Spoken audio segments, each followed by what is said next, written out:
नमस्कार साथियों, आगाज इंस्टीट्यूट बाड़मेर के ऑनलाइन प्लेटफॉर्म पर आगाज इंस्टीट्यूट की तरफ से हम हार्दिक स्वागत और अभिनंदन करते हैं।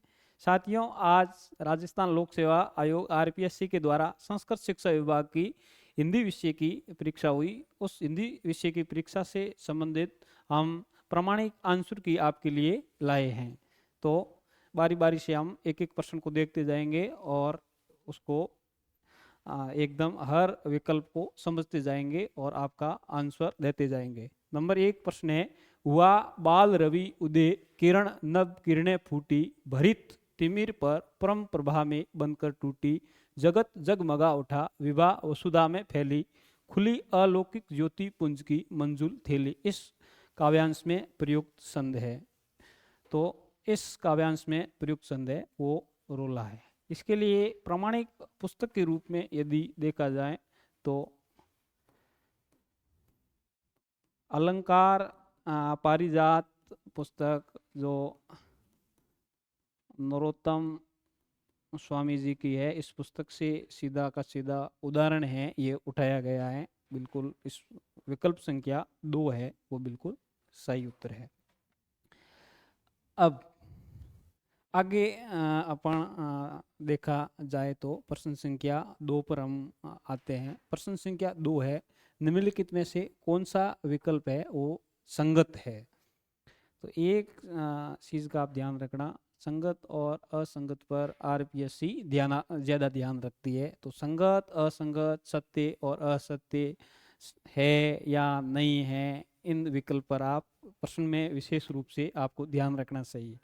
तो निम्नलिखित में से कौन सा विकल्प है वो संगत है, इसमें संगत की बात की गई है। तो विकल्प संख्या 1, चौपाई के प्रत्येक चरण में 16 वर्ण होते हैं। तो 16 वर्ण नहीं होते हैं चौपाई के प्रत्येक चरण में, क्योंकि चौपाई होता है वो मात्रिक छंद होता है। तो चौपाई के प्रत्येक चरण में 16 मात्रा होती है। तो विकल्प संख्या 1 तो बिल्कुल गलत हो गया। विकल्प संख्या 2 है, रोला वर्णिक मुक्तक संध है। रोला वर्णिक मुक्तक संध नहीं है, रोला है वो है सम मात्रिक संध है। तो सम मात्रिक संध होने के कारण विकल्प संख्या 2 भी है वो गलत है। गीतिका के प्रत्येक चरण में 15 और 13 पर यति होती है, 15 और 13 मात्राओं पर यति नहीं होती है, ये विकल्प भी गलत है। इसमें शब्दा और 12 मात्राओं पर हमेशा यति होती है। और विकल्प संख्या 4 है वो है दोवा मात्रिक अर्ध समसंध है, बिल्कुल सही है। विकल्प संख्या 4 है वो संगत है। तो प्रश्न संख्या 2 में विकल्प संख्या 4 है वो विकल्प संख्या 4 है वो संगत है, सही होगा। अब अपन आगे प्रश्न संख्या 3 पर बात करें। जगत जनायो जिहि सकल सो हरि जान्यो नाही ज्यों आखिन सब देखिए। अब प्रश्न से ही सीधा स्पष्ट पता चल रहा है, ज्यों आ गया। देखो वाचक शब्द होता है जैसे, ज्यों और जिमी। आपने काव्य शास्त्र पढ़ी होगी, जैसे ज्यों और जिमी। जैसे ज्यों और जिमी होते हैं वो अलंकार उदाहरण अलंकार का के वाचक चिन्ह होते हैं, वाचक शब्द होते हैं। तो सीधा पता चल रहा है कि इस प्रश्न संख्या 3 में विकल्प संख्या 3 है उदाहरण अलंकार होगा। उदाहरण अलंकार होने का कारण है जैसे ज्यों और जिमी, नहीं तो दृष्टांत अलंकार भी विकल्प संख्या 4 भी सही हो सकता था। इसमें विकल्प संख्या 3 है उदाहरण अलंकार है वो सही होगा। जानकारी के लिए यदि बताया जाए तो ये रीति सिद्ध कवि बिहारी का प्रसिद्ध उदाहरण है, जिसमें ये प्रसिद्ध उदाहरण है बिहारी का। अब आगे आपके बात की जाए तो प्रश्न संख्या 4, प्रश्न संख्या 4 है, काव्य गुण की विशेषताओं के संबंध में असंगत है। काव्य गुण की विशेषताओं के बारे में असंगत की बात कर रहा है। तो इसमें अपन देख लें, काव्य गुणों की विशेषताओं के संबंध में असंगत है। संगत और असंगत का विशेष रूप से ध्यान रखना है आप लोगों को। मधुर भाव को द्योतित करने वाले रसों में कोमल और मधुर शब्दों का प्रयोग वांछनीय है, बिल्कुल सही बात है। रौद्र वीर और विभत्स रच, ये संगत हो गया, पहला विकल्प संगत है। दूसरा विकल्प देखा जाए, रौद्र वीर और विभत्स रस की व्यंजना हेतु सरल बोध गमे और सरव जन सुलभ। रौद्र वीर और विभत्स रस की बात हो रही है और इधर सरल शब्दों की बात हो रही है, बिल्कुल संगत तो है ही नहीं। तो सरल की जगह इसमें कठोर वर्ण है, अपन सबको पता है। तो कठोर वर्ण होते ही इस सरल की जगह, तो इसकी जगह विकल्प संख्या 2 है, वो बिल्कुल असंगत है। थोड़ा देख लेना होता है, आगे भी देखने में कोई दिक्कत नहीं होती है, परीक्षा में देखना भी सही है। ये गलत हो गया तो भी आगे देखना सही है। कोमल भाव बताने वाले रसों के वर्णन में कठोर वर्ण प्रयुक्त हो तो रसास्वादन में व्यवधान उपस्थित हो जाता है, बिल्कुल सही है। रस को ध्यान में रखकर ही काव्य गुणों का वर्गीकरण किया जाता है, बिल्कुल सही है। तो इसमें विकल्प संख्या 2 है, प्रश्न संख्या 4 में, वो बिल्कुल ही क्या है, बिल्कुल ही सही है। तो प्रश्न संख्या 4 विकल्प संख्या 2। अब अपन आगे चलते हैं 5वें प्रश्न की ओर। हृदय में उत्साह, उत्तेजना, तेजस्विता उत्पन्न करने तथा चित्त का विस्तार करने की क्षमता से युक्त रचना के में किस काव्य गुण की प्रधानता होती है? उत्साह, उत्तेजना और तेजस्विता, ये बात हो गई। उत्साह कहाँ होगा? उत्साह ओज रस में ही होगा। और चित्त के विस्तार की यदि बात की जाए तो वो भी ओज गुण में होता है, प्रसाद गुण में होता है, वो होता है चित्त। चित्त यानी हृदय, चित्त का क्या होता है? विकास होता है। और माधुर्य गुण होता है, उसमें चित्त क्या होता है? उसमें चित्त होता है द्रवीभूत होता है। क्या होता है? द्रवीभूत। और आवेग तो ऐसे ही दे दिया, तो इसमें सही विकल्प होगा आपके, होगा ओज। ओज गुण में होता है, चित्त का विस्तार होता है और हृदय में उत्साह, उत्तेजना और तेजस्विता उत्पन्न होती है।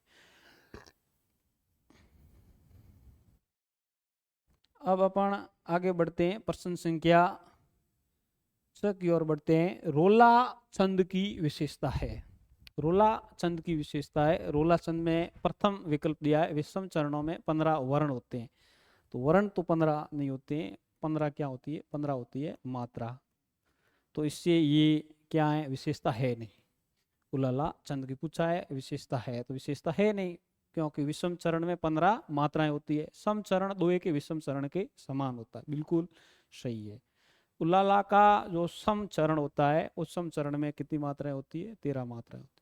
और दोए के विषम चरण में भी कितनी मात्राएं होती है? 13 मात्राएं होती है। तो उलाला का जो सम चरण होता है वो दोए के विषम चरण के समान होता है।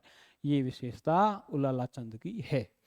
तीसरा विकल्प भी देख लिया जाए। प्रत्येक चरण में नगण, बगण, बगण और तगण होता है। ऐसी कोई व्यवस्था बगण तगण वाली इसमें होती नहीं उलाला छंद में। और मात्रिक समछंद है, बिल्कुल मात्रिक समछंद है नहीं, ये मात्रिक अर्ध सम है। तो इसमें विकल्प संख्या, प्रश्न संख्या 6 में विकल्प संख्या 2 है, वो बिल्कुल सही होगा। अब अपन प्रश्न संख्या 7 की ओर बढ़ते हैं। प्रश्न संख्या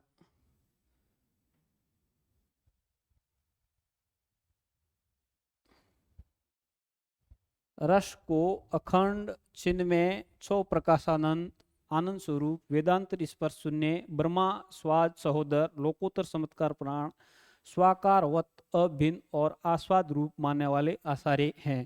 तो अपन सबको पता है ये आचार्य है, वो है आचार्य विश्वनाथ। पढ़ते आए हैं विशेष रूप से रस की जो व्याख्या होती है, उस रस की व्याख्या में ये अपन विशेषताएं पढ़ते आए हैं। तो इसमें आचार्य विश्वनाथ होगा, वो राइट आंसर होगा। इसमें कोई ज्यादा दिक्कत है नहीं। सरल प्रश्न पूछा है, सीधा सीधा प्रश्न पूछा है। अब है प्रश्न संख्या 8वां। वे स्वयं इतने प्रबल होते हैं कि मित्र या शत्रु भाव इन्हें न तो आत्मसात करते हैं न ही दबा सकते हैं। ये दूसरे भावों को अंतर्निहित करके उन्हें वशवर्ती बना लेते हैं। यहाँ से इस प्रश्न का उत्तर है, इस कथन के द्वारा निम्नलिखित में से किसकी विशेषता प्रकट हुई है? तो वशवर्ती बनाने का कार्य करते हैं, वो हमेशा स्थायी भाव ही करते हैं। ये भी एक सामान्य सा प्रश्न पूछा है। आरपीसी ऐसे प्रश्न अवश्य पूछती है और इन प्रश्नों के उत्तर विद्यार्थियों के द्वारा गलत नहीं होने चाहिए। अब प्रश्न संख्या 9 की बात की जाए। रौद्र रस के संसारी भाव है। रौद्र रस के संसारी भाव है, तो इस ये भी एक बहुत सामान्य सा प्रश्न पूछा है, बहुत सरल प्रश्न पूछा है। तो इसमें विकल्प के द्वारा ही अपन पता लगा सकते हैं कि रौद्र रस की बात हो रही है।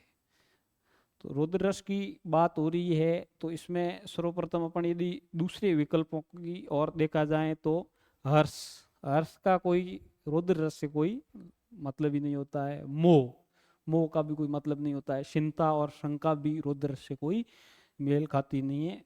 यदि अपन सीधा संसारी भाव यदि किसी भी रस के याद नहीं कर सकते हैं तो सीधा भी उत्तर देखा जाए तो इस विकल्प को काट कर भी अपन ये प्रश्न सही कर सकते थे। तो इसका विकल्प संख्या 1 है।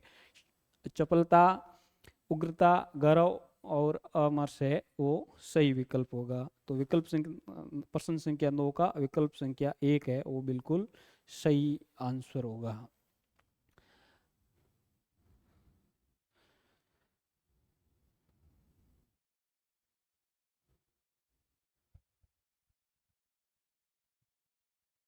प्रश्न संख्या 10, रस सूत्र की आसार्य शंकु के द्वारा की गई व्याख्या को कहते हैं। ये भी एक प्रकार का सरल प्रश्न ही है। बहुत सरल प्रश्न दिया आरपीसी ने, हमेशा देती आई है आरपीएससी। तो इसमें अनुमितिवाद होता है। रस सूत्र की आसार्य शंकु के द्वारा व्याख्या में अनुमितिवाद है वो आसार्य शंकु का है। फिर अपन आगे बढ़ते हैं। तो आचार्य शुक्ल ने अपने काल विभाजन का प्रारंभिक समय क्या माना है? तो प्रारंभिक समय माना है आचार्य शुक्ल ने, वो माना है 993 से। विकल्प संख्या 2 है वो बिल्कुल सही होगा। यदि विक्रम संवत होता तो 1050 विक्रम संवत अवश्य होता। इसमें प्रथम और द्वितीय विकल्प में कई बच्चे कंफ्यूज हुए होंगे, लेकिन यहाँ कंफ्यूज होने की आवश्यकता थी नहीं। 993 ईस्वी है, 993 ईस्वी विकल्प है वो बिल्कुल सही होगा। प्रश्न संख्या 12 की बात की जाए, हिंदी साहित्य के इतिहास लेखन की परंपरा में निम्नलिखित में से कौन सा ग्रंथ है वो काल कर्म की दृष्टि से, ये थोड़ा ध्यान रखना था आपको, काल कर्म की दृष्टि से पूछा गया है और सर्वप्रथम लिखा गया या सबसे पहले लिखा गया इतिहास ग्रंथ कौन सा है? तो इसमें modern vernacular literature of Hindustan आपको पता होना चाहिए, सन 1888 में जॉर्ज गिरियसन के द्वारा लिखा गया था। हिंदी साहित्य की भूमिका आचार्य प्रसाद द्विवेदी जी के द्वारा 1940 में ये ग्रंथ लिखा गया था। और हिंदी साहित्य का आलोचनात्मक इतिहास ग्रंथ लिखा गया था 1938 में राम कुमार वर्मा जी के द्वारा लिखा गया था। और चौथा जो ग्रंथ है मिश्र बंधुओं के द्वारा लिखा गया था, मिश्र बंधु विनोद, 1913। प्रथम 3 भाग लिखे गए और चौथा भाग लिखा गया 1934 ईस्वी में। तो इस वर्ष से आप स्पष्ट पता लगा रहे हो, modern vernacular literature of Hindustan जो ग्रंथ है वो 1888 में लिखा गया। तो इसका विकल्प संख्या 1 है वो बिल्कुल सही होगा। अब अपन आगे बढ़ते हैं, प्रश्न संख्या 13 की ओर बढ़ते हैं। प्रश्न संख्या 13 में है, रसानुभूति और रसास्वादन की सूचना किससे प्राप्त?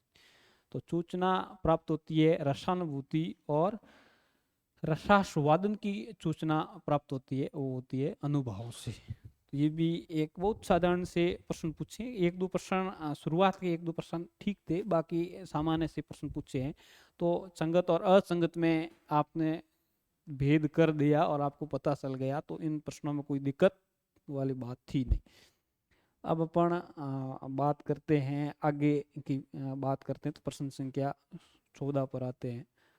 प्रश्न संख्या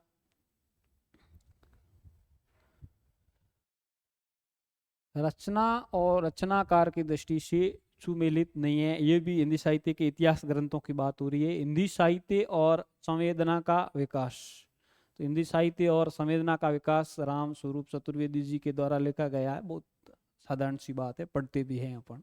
दूसरा, हिंदी साहित्य का दूसरा इतिहास, हिंदी साहित्य का दूसरा इतिहास है वो बच्चन सिंह जी के द्वारा लिखा हुआ है, इसमें भी कोई दिक्कत वाली बात है नहीं। हिंदी साहित्य का वैज्ञानिक इतिहास 1965 ईस्वी में गणपति चंद्र गुप्त ने लिखा था। ये लिखा था गणपति चंद्र गुप्त ने लिखा था हिंदी साहित्य का वैज्ञानिक इतिहास। नंद दुलारे वाजपेयी ने 2 हिंदी साहित्य के इतिहास ग्रंथ लिखे हैं, आधुनिक हिंदी साहित्य और हिंदी साहित्य 20वीं शताब्दी। दोनों प्रसिद्ध इतिहास ग्रंथ है, आप सबको पता है। तो इसमें विकल्प संख्या 3 है वो हिंदी साहित्य का वैज्ञानिक इतिहास है, वो नंद दुलारे वाजपेयी का नहीं है, गणपति चंद्र गुप्त का है। और प्रश्न विकल्प संख्या 4 की बात की जाए, हिंदी साहित्य उद्भव और विकास, तो हिंदी साहित्य उद्भव और विकास हजारी प्रसाद द्विवेदी जी का है, अपन सबको पता है।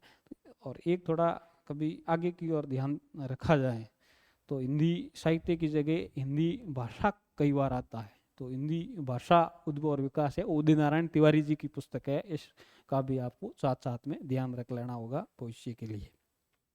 ये सब बातें हैं। तो इसमें विकल्प संख्या 3 है, हिंदी साहित्य का वैज्ञानिक इतिहास नंद दुलारे वाजपेयी, ये विकल्प है वो सुमेलित नहीं है, इस चीज का आप ध्यान रखना। फिर है प्रश्न संख्या 15, राहुल सांकृत्यायन ने हिंदी का प्रथम कवि किसे माना। बहुत अच्छा प्रश्न पूछा है, कंफ्यूज होने की बात तो वैसे थी नहीं। बाकी सालिबद्र सूरी और शहर पाद में आप थोड़े बहुत कंफ्यूज हुए होंगे। तो सालिबद्र सूरी को माना है गणपति चंद्र गुप्त ने हिंदी का प्रथम कवि माना है, और शहरपाद को माना है राहुल सांकृत्यायन ने। राहुल सांकृत्यायन ने शहरपाद को हिंदी का प्रथम कवि माना है। फिर आगे प्रश्न की बात की जाए, प्रश्न संख्या 16। प्रश्न संख्या 16 अच्छे स्तर का प्रश्न था। इस प्रश्न का स्तर में अच्छी तरीके से अच्छा मानता हूँ। यदि हमेशा विद्यार्थियों के लिए आचार्य शुक्ल और आचार्य डॉक्टर नगेंद्र की पुस्तक का अध्ययन करना चाहिए प्रत्येक विद्यार्थी। हो सके तो हजारी प्रसाद द्विवेदी का हिंदी साहित्य के इतिहास ग्रंथों की यदि बात की जाए तो आचार्य स्कूल व्याख्याता के विद्यार्थियों के लिए आचार्य शुक्ल के हिंदी साहित्य का इतिहास और हिंदी साहित्य का इतिहास डॉक्टर नगेंद्र का अध्ययन अनिवार्य रूप से करना चाहिए। आज के प्रश्न पत्र को देखा जाए, पूरे के पूरे प्रश्न पत्र आदिकाल, भक्तिकाल और रीतिकाल आचार्य शुक्ल की किताब से दे दिए हैं, और आधुनिक काल है पूरा का पूरा डॉक्टर नगेंद्र की पुस्तक से दिया है। अब प्रश्न संख्या 16 की बात की जाए, भाषा की परीक्षा करके देखते हैं तो वह साहित्यिक नहीं है, राजस्थानी है। बहुत कुछ प्रभावित हुए, इसमें प्रभावित हुए पृथ्वीराज रासो और बीसल देव रासो। तो आचार्य रामचंद्र शुक्ल ने किस ग्रंथ की भाषा के संबंध में उक्त मत प्रस्तुत किया है, तो ये किया है बीसल देव रासो के संबंध में। तो बीसल देव रासो और पृथ्वीराज रासो में कंफ्यूज होने की आवश्यकता नहीं है, काफी कुछ बीसल देव रासो की भाषा के बारे में बात की है आचार्य रामचंद्र शुक्ल ने। अब अपन प्रश्न संख्या 17 की बात करें, हिंदी साहित्य का अतीत। हिंदी साहित्य का अतीत कंफ्यूज होने की बात ही नहीं, ये भी हिंदी साहित्य के इतिहास परंपरा से संबंधित प्रश्न है। तो इस प्रश्न का होगा विश्वनाथ प्रसाद मिश्र।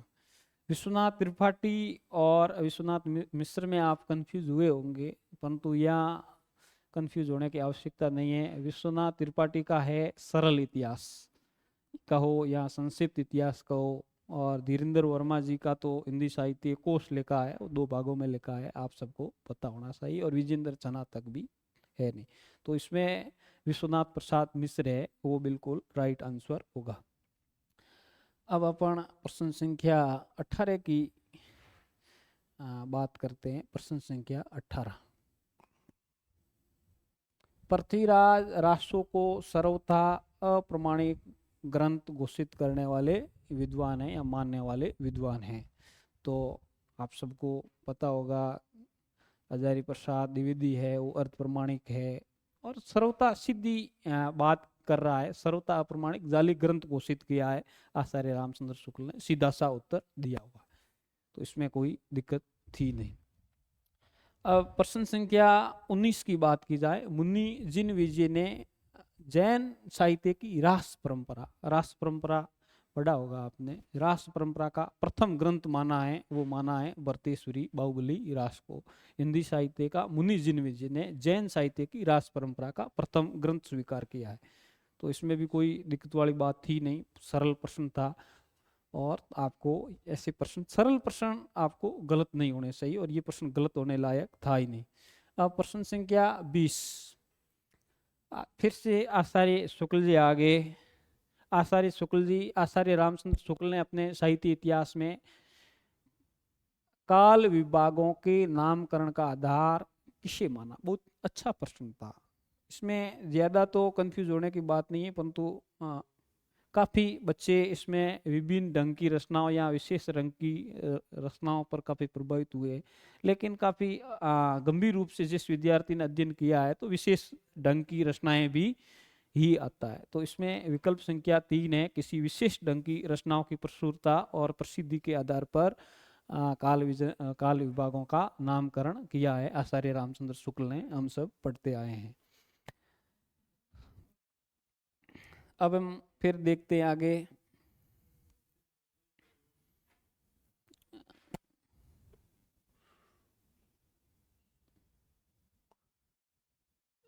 प्रश्न संख्या 21 है, सिद्धों के श्रेयापद देश के किस क्षेत्र में अधिक रचे गए और प्रचलित रहे। सीधा साधा प्रश्न था।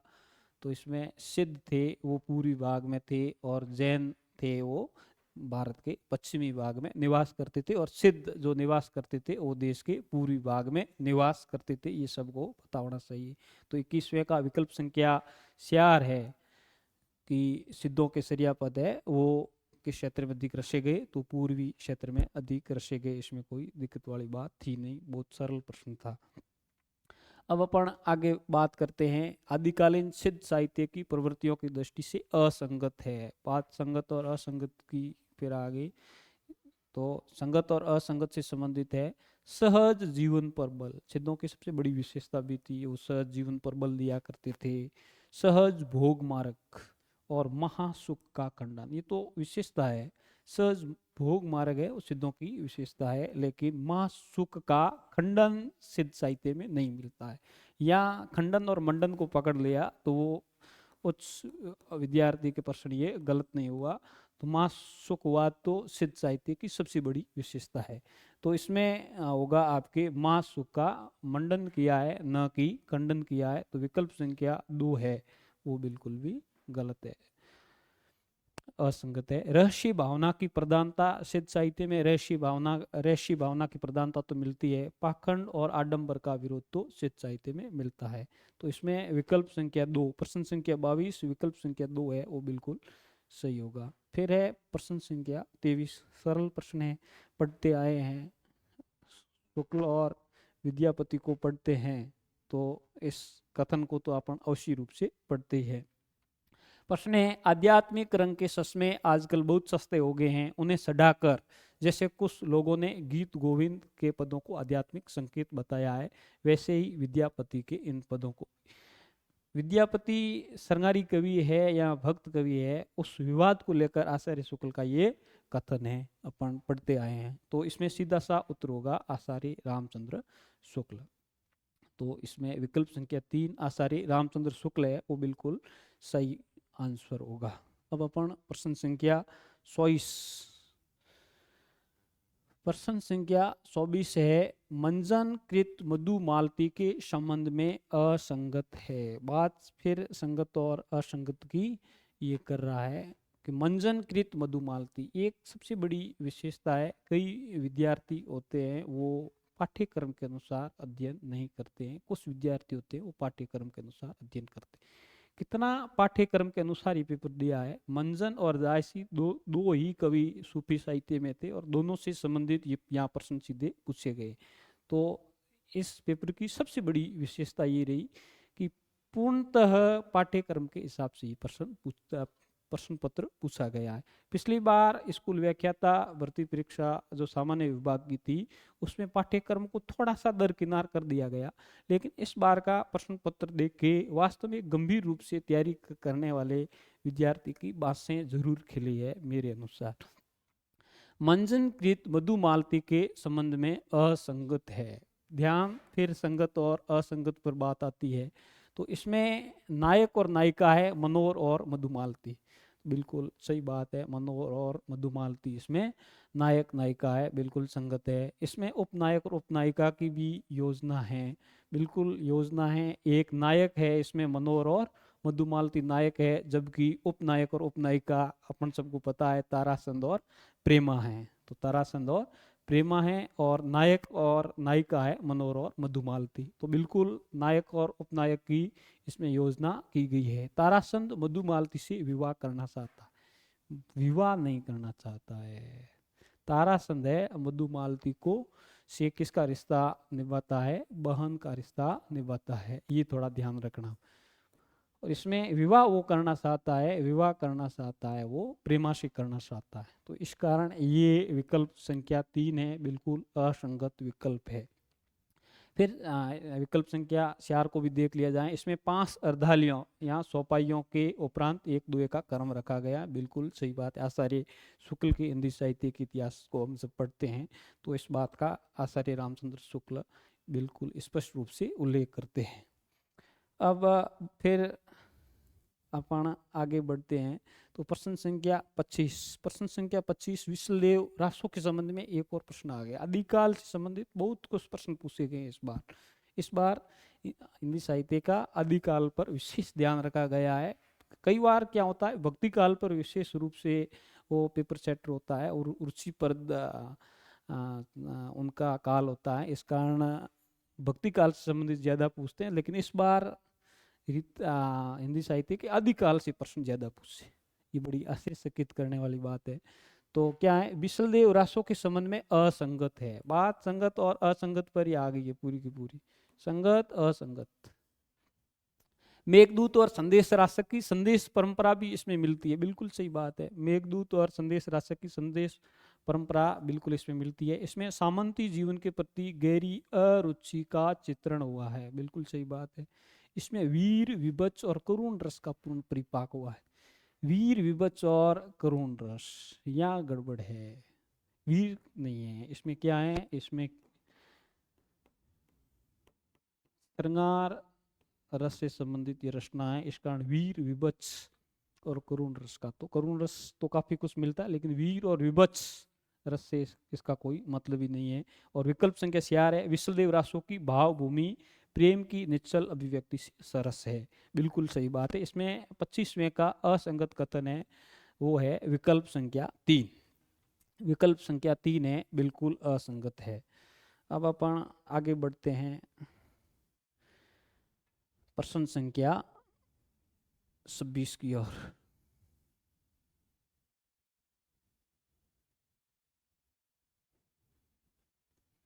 आदिकालीन नाथ साहित्य के संबंध में असंगत है। आदिकालीन नाथ साहित्य के बारे में असंगत, ये फिर असंगत की बात हो रही है। असंगत की और जिस किसी ने संगत और असंगत में कंफ्यूज नहीं हुआ है तो उसके ये पेपर अच्छा हुआ है मेरे हिसाब से। इस साहित्य में नीति और साधना मार्ग की व्यापकता मिलती है, बिल्कुल सही है। इस साहित्य में नीति और साधना मार्ग की व्यापकता है।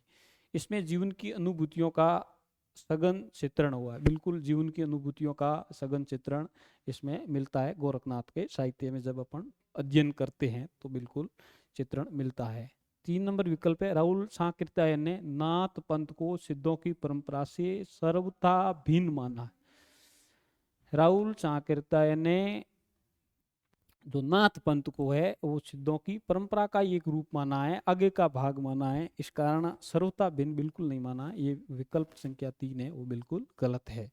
फिर विकल्प संख्या 4 को भी साथ देख लिया जाए। नाथ साहित्य में गुरु महिमा, इंद्रिय निग्रह, प्राण साधना, कुंडलिनी जागरण आदि का वर्णन मिलता है, बिल्कुल सही बात।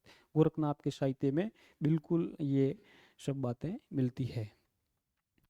अपन आगे देखें प्रश्न संख्या 27। प्रश्न संख्या 27 में दादू दयाल की रचनाओं को अंगवधु, अंगवधु अपन पढ़ते ही आए हैं। अंगवधु तो अंगवधु प्रसिद्ध है, वो किसकी है, रज्जब का प्रसिद्ध काव्य संग्रह है दादू की रचनाओं से संबंधित। और हरडे वाणी है, संत दास और जगन्नाथ दास की हरडे वाणी पढ़ते हैं। हरडे वाणी और इसका जो है अंगवधु से संबंधित प्रश्न हर बार परीक्षाओं में पूछा जाता है। तो हरडे वाणी है संत दास और जगन्नाथ दास की, और अंगवधु है वो संकलन दादू दयाल का मिलता है, वो रज्जब जी के द्वारा मिलता है। ये अधिक जानकारी के लिए बता दूं, ये दूल्हे के वेश में रहने वाले संत है, राजस्थान जी के में भी अपन पढ़ते आए हैं।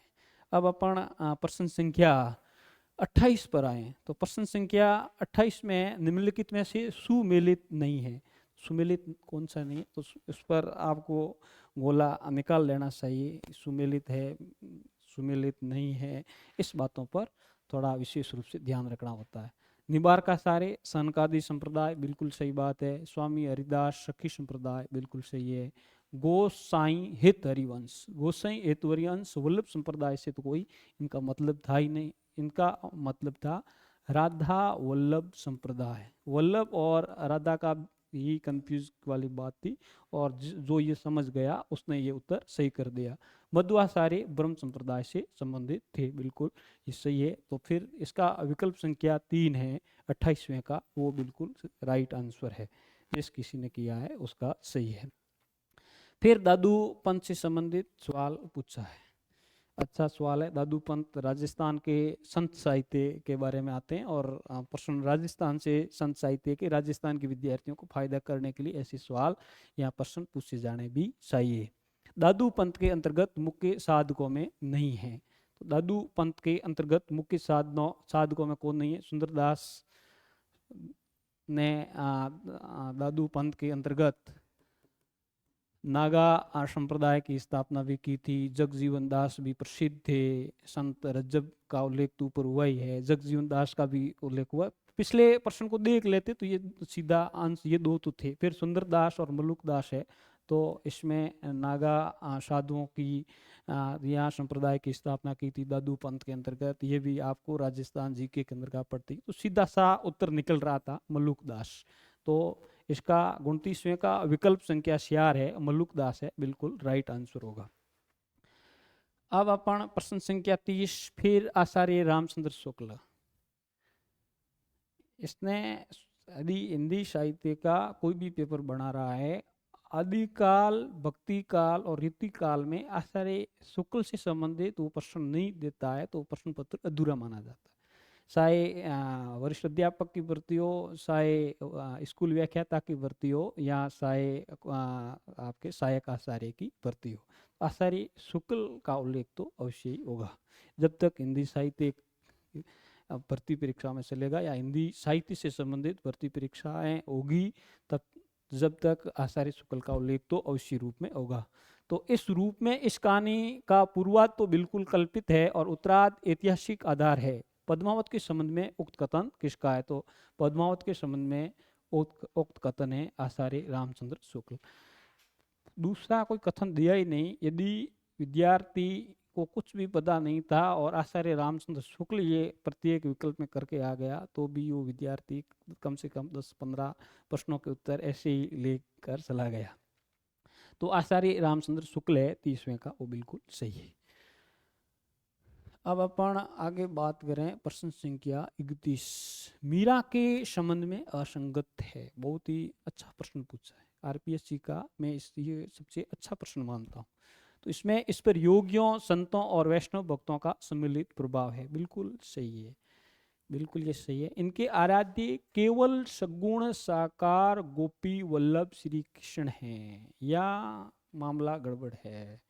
इसके आराध्य केवल सगुण साकार गोपी केवल सगुण की नहीं है, निर्गुण की भक्ति भी मीरा करती है, इसके रूप से ध्यान रखना है। और प्रश्न विकल्प संख्या 3, इसके पदों में राजस्थान, इस अपन विकल्प को थोड़ा सा बाद में और सरसा करेंगे, फिर पहले विकल्प संख्या 3 देखते हैं। विकल्प संख्या 3 है, इनके पदों में राजस्थानी, ब्रज, गुजराती आदि का मिश्रण पाया जाता है, बिल्कुल सही है। राजस्थानी, गुजराती, ब्रज आदि का मिश्रण पाया जाता है। चौथा विकल्प देखो, इसकी भक्ति मुख्यतः देने और माधुरी भाव की है। देने, दीनता के भाव मीरा की भक्ति में काफी कुछ मिलता है।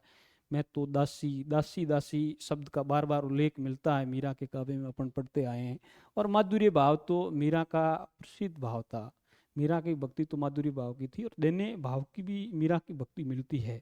अब इतनी नहीं मिलती होगी, मुख्यतः नहीं मिलती होगी, लेकिन काफी हद तक मीरा की भक्ति में देने भक्ति मिलती है। अपन यदि पुस्तकों का अध्ययन करते हैं तब ये उल्लेख अवश्य मिलता है। तो मेरे अनुसार तो विकल्प संख्या 2 ज्यादा गलत लग रहा है मेरे को। हो सकता है इसमें कंफ्यूज डाउट वाला प्रश्न है, लेकिन मेरा मानना यही है कि विकल्प संख्या 2 है, इसमें बिल्कुल सही होगा। केवल सगुण साकार गोपी वल्लभ श्री कृष्ण का उल्लेख नहीं होता है, निर्गुण का भी उल्लेख मिलता है। तो प्रश्न संख्या 31 विकल्प संख्या 2 है, वो बिल्कुल गलत है। देने भाव की भक्ति। मीरा स्वयं को दासी मानती है और भगवान श्री कृष्ण को स्वामी मानती है, इसमें कोई दो राय वाली बात है ही नहीं। और माधुरी भक्ति तो विशेष रूप से है ही। तो ये आप देख लेना।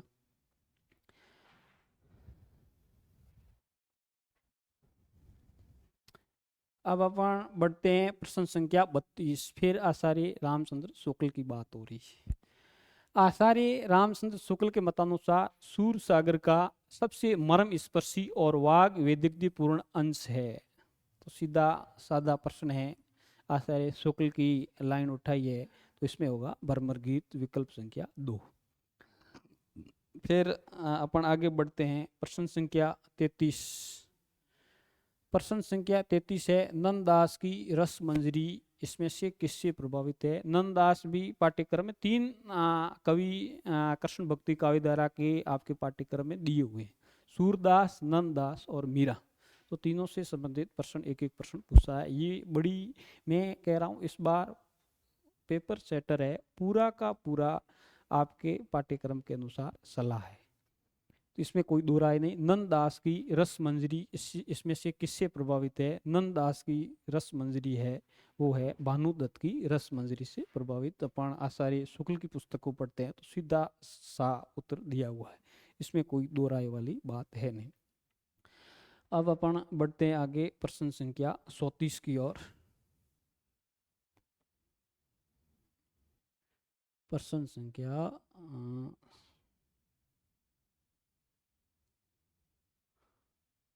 34 निम्नलिखित में से अलंकार निरूपक ग्रंथ है।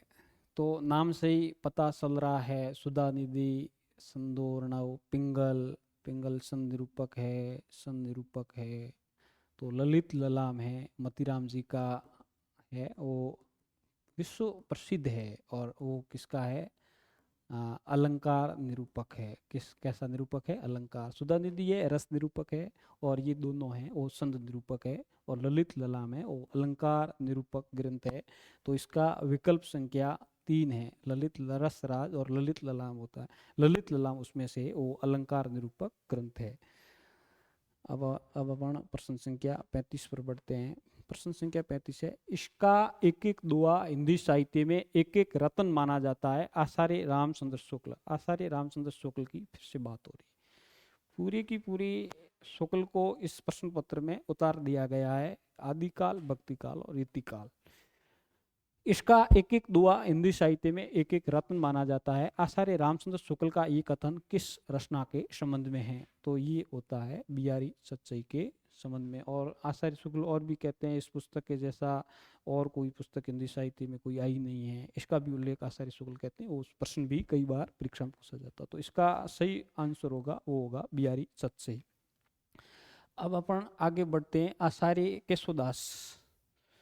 आचार्य केशवदास ने कवि शिक्षा हेतु, कवि शिक्षा की बात हो रही है हेतु किस ग्रंथ की रचना की। तो सीधा साधा उत्तर है कवि रचना हेतु कवि प्रिया की रचना की। तो इसमें विकल्प संख्या 1 है वो बिल्कुल सही होगा। रामचंद्रिका है या संधमाला, रसिक प्रिया है, वो आपको पता है। अब अपन आगे बढ़ते हैं प्रश्न संख्या 37। प्रश्न संख्या 37 है, आगे के सुकवि रीजी हैं तो कविताएं न तो राधा कनाई सुमिरन को बहानो है। उक्त काव्यांश के माध्यम से रीतिकालीन श्रृंगारिक रचनाओं के प्रति असंतोष प्रकट करने वाले कवि है। तो सीधा सा उत्तर है इसका, रीतिकाल को पढ़ते ही पहला भिखारी दास पढ़ते ही प्रथम इस भक्ति को ही अपन पढ़ते आए हैं। तो इसका राइट आंसर होगा विकल्प संख्या 3 भिखारी दास।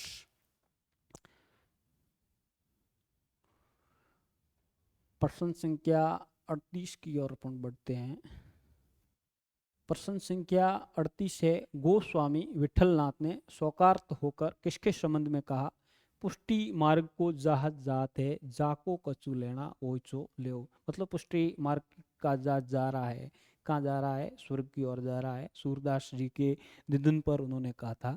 तो ये कहा है सूरदास जी के बारे में। गोस्वामी विठलनाथ आपको पता होगा महाप्रभु वल्लभाचार्य के पुत्र थे। तो उन्होंने सूरदास के बारे में कहा है कि पुष्टि मार्ग को जात जात है, जो सो जाको कछु लेना ओछो लेव। तो इसमें आपको ध्यान रखना है। प्रश्न संख्या 38 है, प्रश्न संख्या 38 में होगा विकल्प संख्या श्यार सूरदास।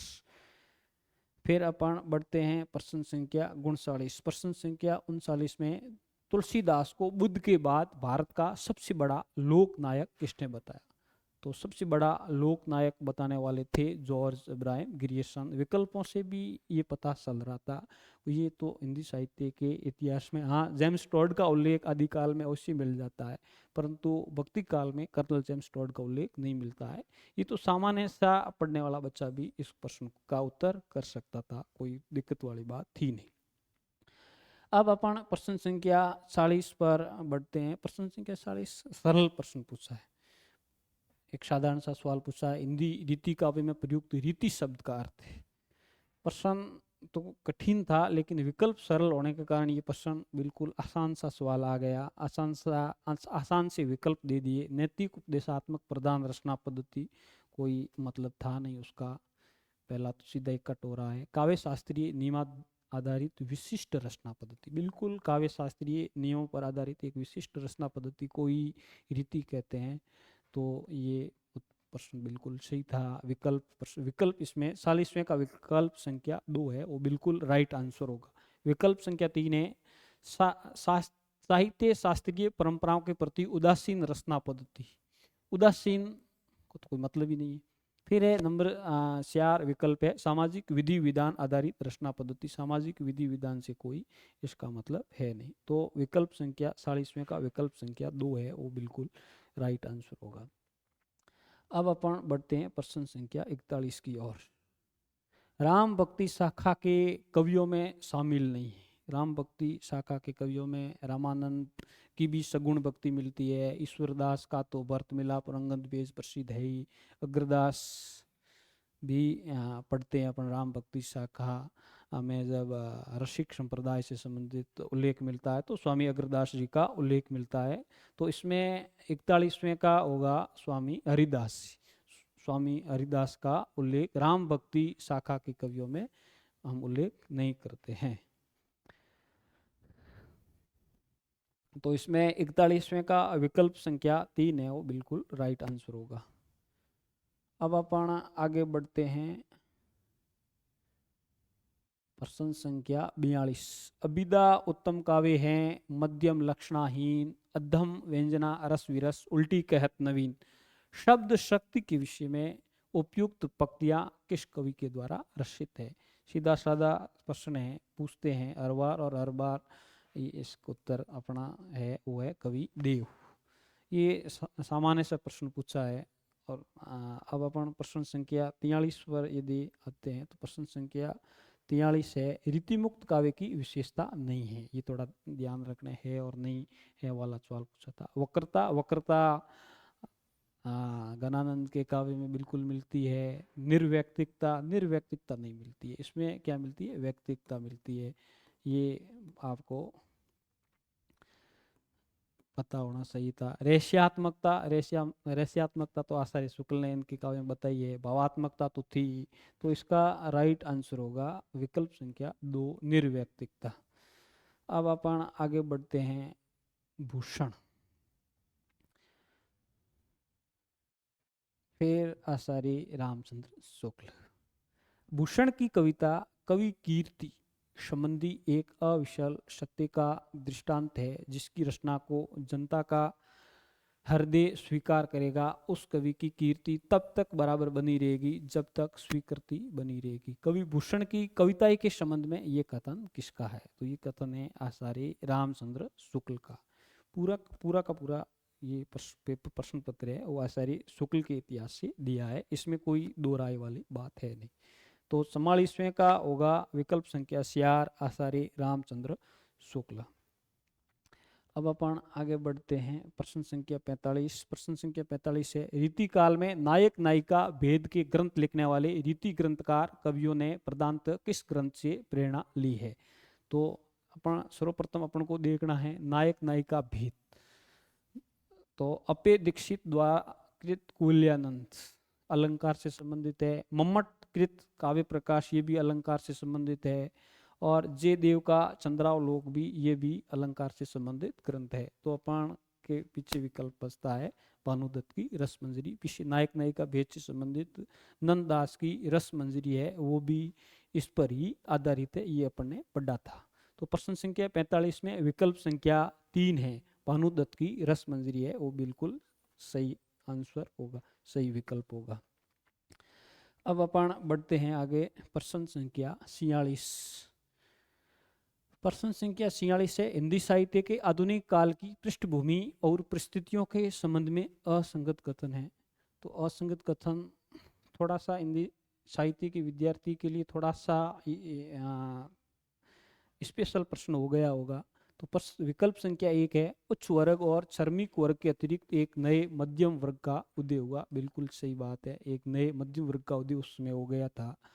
2 नंबर विकल्प है, फोर्ट विलियम कॉलेज की स्थापना हुई, जिससे भारतीय भाषाओं में गद्य लेखन को प्रोत्साहन मिला। गद्य लेखन को बिल्कुल प्रोत्साहन मिला था। आचार्य शुक्ल भी उसका उल्लेख करते हैं। आधुनिक साहित्य सदल मिश्र जैसे लोग फोर्ट विलियम कॉलेज में गए। फिर विकल्प संख्या, तो ये बिल्कुल 2 नंबर विकल्प है, वो बिल्कुल संगत है, 1 नंबर तो संगत है ही। फिर है, नई अर्थव्यवस्था के लागू होने से गांवों और शहरों का संपर्क पूरी तरह से टूट गया। पूरी तरह से उस समय जब नव जागरण या पुनर्जागरण का समय चल रहा था, तो गांवों और शहरों का संपर्क पूरी तरह टूटने की तो बात थी ही नहीं। तो विकल्प संख्या 3 है, वो बिल्कुल गलत है। विकल्प संख्या 3 असंगत लग रहा है। और विकल्प संख्या 4 है, भारतवर्ष ब्रिटिश साम्राज्य का उपनिवेश बन गया, इससे आर्थिक, शैक्षणिक और प्रशासनिक नीतियों में परिवर्तन हुए। तो बिल्कुल प्रशासनिक नीतियों में परिवर्तन हुए और ब्रिटिश साम्राज्य उपनिवेश हुआ, इसमें कोई दो राय वाली बात है नहीं। तो इसमें प्रश्न संख्या 46 में विकल्प संख्या 3 है, वो बिल्कुल राइट आंसर है।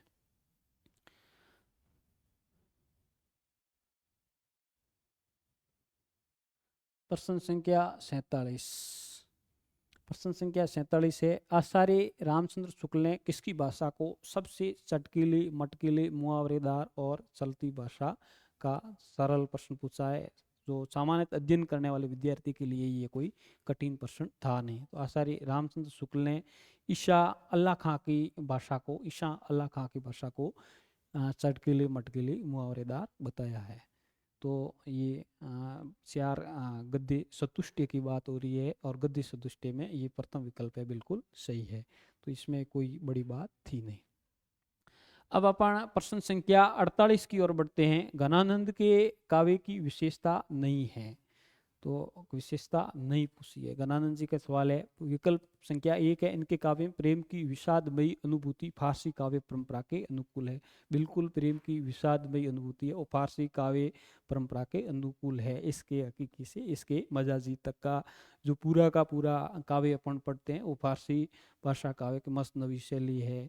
ये पूरा का पूरा जब अपन पढ़ते हैं विस्तार से, तो बिल्कुल प्रथम विकल्प है वो बिल्कुल सही है, घनानंद की काव्य की विशेषताओं से मेल खाता है।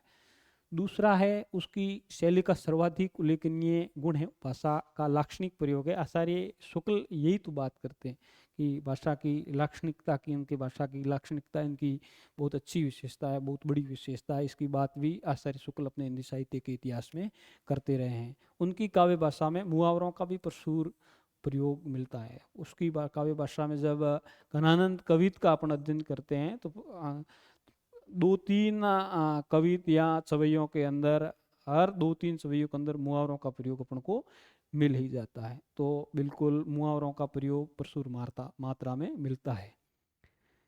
फिर है, इनके वर्णने विषय में पर्याप्त विविधता और विस्तार है। पर्याप्त विविधता और विस्तार का सिर्फ और सिर्फ प्रेम के वियोग पक्ष की बातें ज्यादातर मिलती है, तो इनके पर्याप्त विविधता और विस्तार इनके काव्य में नहीं है। तो प्रश्न संख्या 48 का विकल्प संख्या 4 है, वो बिल्कुल सही होगा।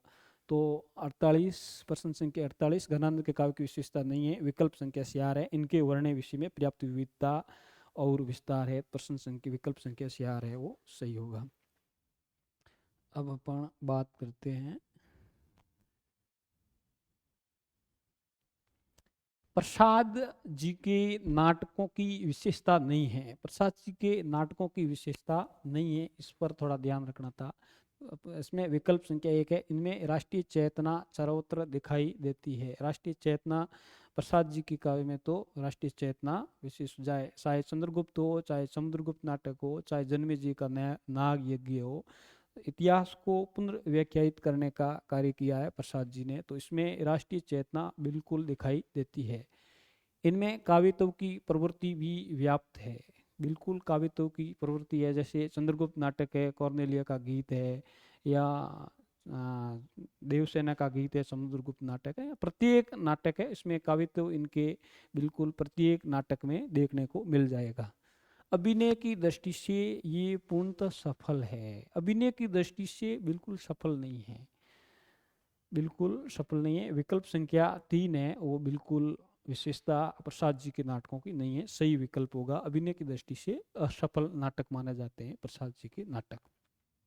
इनके माध्यम से भारतीय संस्कृति के श्रेष्ठ तत्वों की अभिव्यक्ति हुई है, बिल्कुल प्रसाद जी भारतीय इसके नाटकों के द्वारा भारतीय संस्कृति को पुनर्स्थापित करने का कार्य करते हैं। तो नाटकों के द्वारा यदि कोई करता है तो जयशंकर प्रसाद जी करते हैं, तो बिल्कुल 49 है वो बिल्कुल सही है। अब है प्रश्न संख्या 50।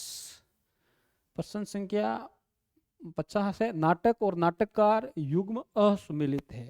काफी अच्छा प्रश्न पूछा है। तो मरजीवा है वो मुद्रा राक्षस का नाटक है, वामाचार है वो वामाचार हमीदुल्ला का नाटक नहीं है, रमेश बख्शी का नाटक है,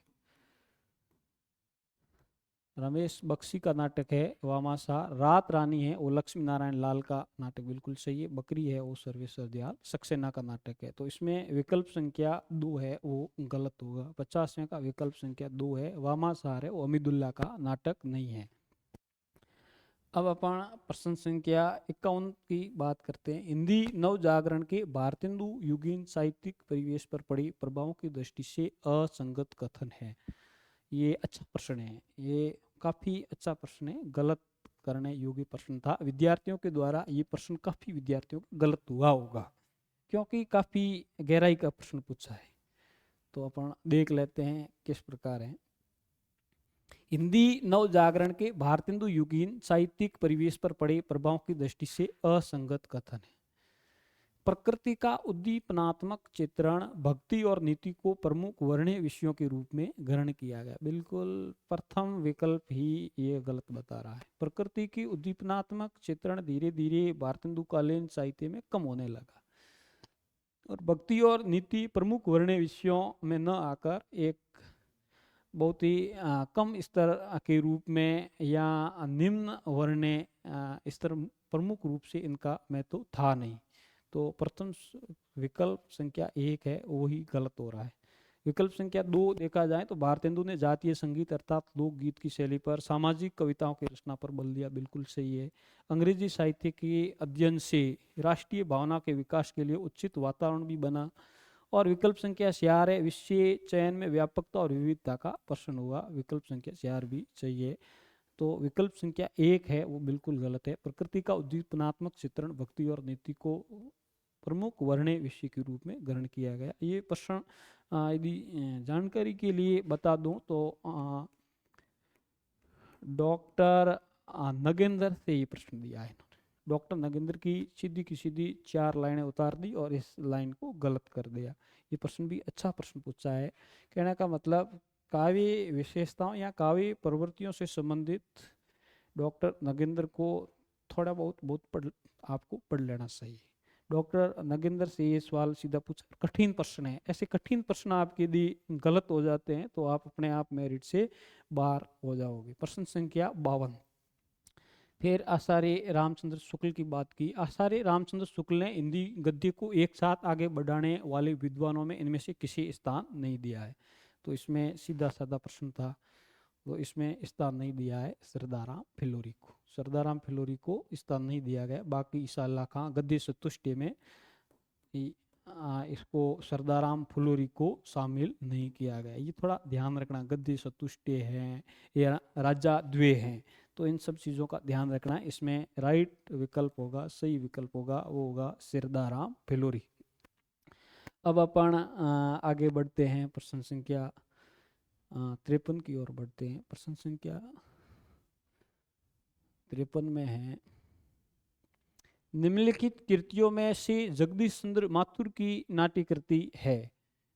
जगदीश चंद्र माथुर की नाट्य कृति की बात हो रही है, तो हानुस, हानुस है नहीं इसकी, हानुस मुद्रा इसकी है, नाम भूल गया मैं, टूटते परिवेश, विष्णु प्रभाकर की है। कोणार्क है, तो कोणार्क से ही अपन को पता चल रहा है, कोणार्क है वो है इसकी सीधी सीधी जगदीश चंद्र माथुर की नाट्य कृति देखने को मिलती है। अब अपन आगे बात की जाए तो प्रश्न संख्या 54, प्रश्न संख्या 54 में है कारवा एकांकी संग्रह की रचनाकार है। तो कारवा एकांकी संग्रह, कारवा एकांकी संग्रह वो है भुवनेश्वर प्रसाद का प्रसिद्ध काव्य संग्रह है, प्रसिद्ध एकांकी संग्रह है, अपन पढ़ते हैं पुस्तकों का अध्ययन करते हैं तब। अब अपन प्रश्न संख्या 55, प्रश्न संख्या 55 है बकलम खुद निबंध संग्रह के रचनाकार है। बकलम खुद निबंध संग्रह के रचनाकार है नामवर सिंह, बहुत प्रसिद्ध है बकलम खुद के नाम से। नामवर सिंह ने बहुत निबंध संग्रह की रचना की है, इसमें कोई दो राय वाली बात नहीं, बहुत प्रसिद्ध ये है और परीक्षा में पूछा जाता है इस प्रश्न को। फिर अपन देखते हैं प्रश्न संख्या 56, प्रश्न संख्या 56 देखते हैं इनमें से किसी द्विविध युगीन भावात्मक निबंध लेखकों में प्रमुख स्थान दिया है। तो अपन पढ़ते आए हैं, इसमें द्विविध युगीन निबंधों की बात की जाए तो द्विविध युगीन निबंधों में भावात्मक निबंधों के लिए अध्यापक पूर्ण सिंह है वो प्रसिद्ध है। तो इसमें राइट आंसर होगा विकल्प संख्या 2 अध्यापक पूर्ण सिंह। आगे अपन बढ़ते हैं प्रश्न संख्या 57 की ओर बढ़ते हैं। प्रश्न संख्या 57 में है निम्नलिखित में से मनोविश्लेषणवादी उपन्यासकार नहीं है। अच्छा प्रश्न पूछा है ये, पढ़ते ही हैं अपन। इसमें नई की ओर आपको थोड़ा ध्यान देना था। इसमें एक इलास चंद्र जोशी है, डॉक्टर देवराज है, जैनेन्द्र है, या मनोविश्लेषणवादी उपन्यासों में नाम आता है अज्ञे जी का।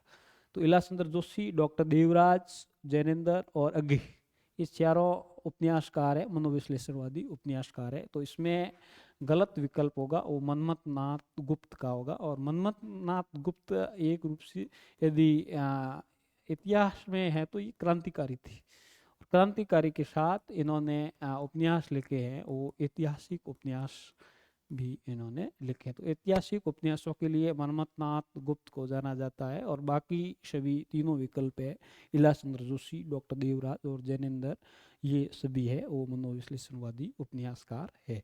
अपन पढ़ते हैं। फिर अपन प्रश्न संख्या 58 की बात करें, उपन्यास और उपन्यासकारों की दृष्टि से कौन सा विकल्प है वो सुमेलित नहीं, सुमेलित है और नहीं है, इस पर आपको विशेष रूप से ध्यान रखने को कहा। इसमें सुमेलित की बात की मतलब 3 गलत है और 1 सही है। धूर्त रसिकला राधा कृष्ण दास का नहीं है, जहाज का पंछी जैनेन्द्र का नहीं है, नीला सांद है बिल्कुल शिव प्रसाद सिंह का है, और अनाम दास का पोता है वो भगवती चरण वर्मा का नहीं है। अपन पढ़ते हैं तीनों, बाकी तीनों हैं वो प्रसिद्ध है। तो नीला सांद भी प्रसिद्ध है और नीला सांद है वो शिव प्रसाद सिंह का है, इसमें कोई दिक्कत वाली बात थी नहीं, सरल प्रश्न पूछा है। क्योंकि अपन शुरुआत में जब उपन्यासों की शुरुआत पढ़ते हैं तो इन प्रकार के उपन्यास अपन पढ़ते आए हैं। अब है प्रश्न संख्या 59, आत्मकथा विधा की रचना नहीं है। आत्मकथा विधा की बात है, समय है, सहचर है, समय रामदास मिश्र की प्रसिद्ध आत्मकथा है, अपन पढ़ते हैं 5 भागों में है। दूसरी है जुठन, जुठन ओम प्रकाश वाल्मीकि की प्रसिद्ध आत्मकथा है, अपन पढ़ते आए हैं। अनल पाखी, अंकित नरवाल, अंकित नरवाल की ये आत्मकथा विधा नहीं है, ये प्रसिद्ध निबंधकार कह सकते हैं, या बकलम खुद के नाम से लिखने वाले नामवर सिंह की जीवनी है। ये अभी हाल में चर्चित है। तो ये प्रश्न बहुत अच्छा प्रश्न दिया। नामवर सिंह के जो 72 वर्षों का यहाँ इस वर्णन मिलता है अनल पाखी में, जिसका जीवनीकार है अंकित नरवाल। बहुत अच्छा प्रश्न था। बाकी इन तीनों से पता सीधा चल रहा था, अन्या से अनन्या, इस पे काफ़ी बच्चे विद्यार्थी कंफ्यूज हुए होंगे, लेकिन इसका सही आंसर है वो है अनल पांके अंकित नरवाल, जो नामवर सिंह की जीवनी है। ये आत्मकथा विदा की रचना नहीं है, तो ये ध्यान रखने योग्य प्रश्न था। और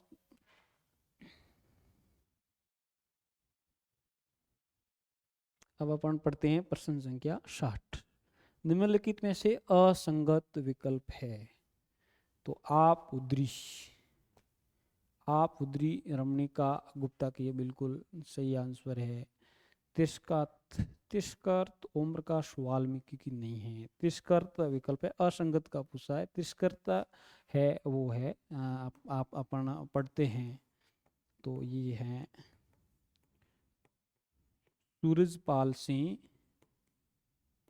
चौहान। सूरजपाल सिंह चौहान की रचना है तिरस्कृत।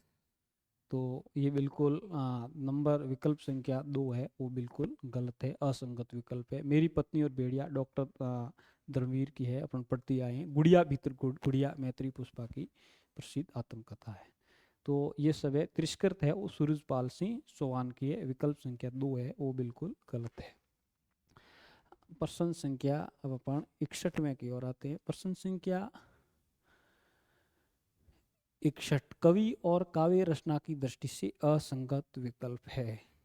कवि और काव्य रचना की दृष्टि से असंगत विकल्प है। केदारनाथ अग्रवाल युग की गंगा, नींद के बादल है, अपूर्वा है, जमुन जल बोल है, ये सभी केदारनाथ अग्रवाल जी की प्रसिद्ध रचनाएं अपन सब पढ़ते आए हैं।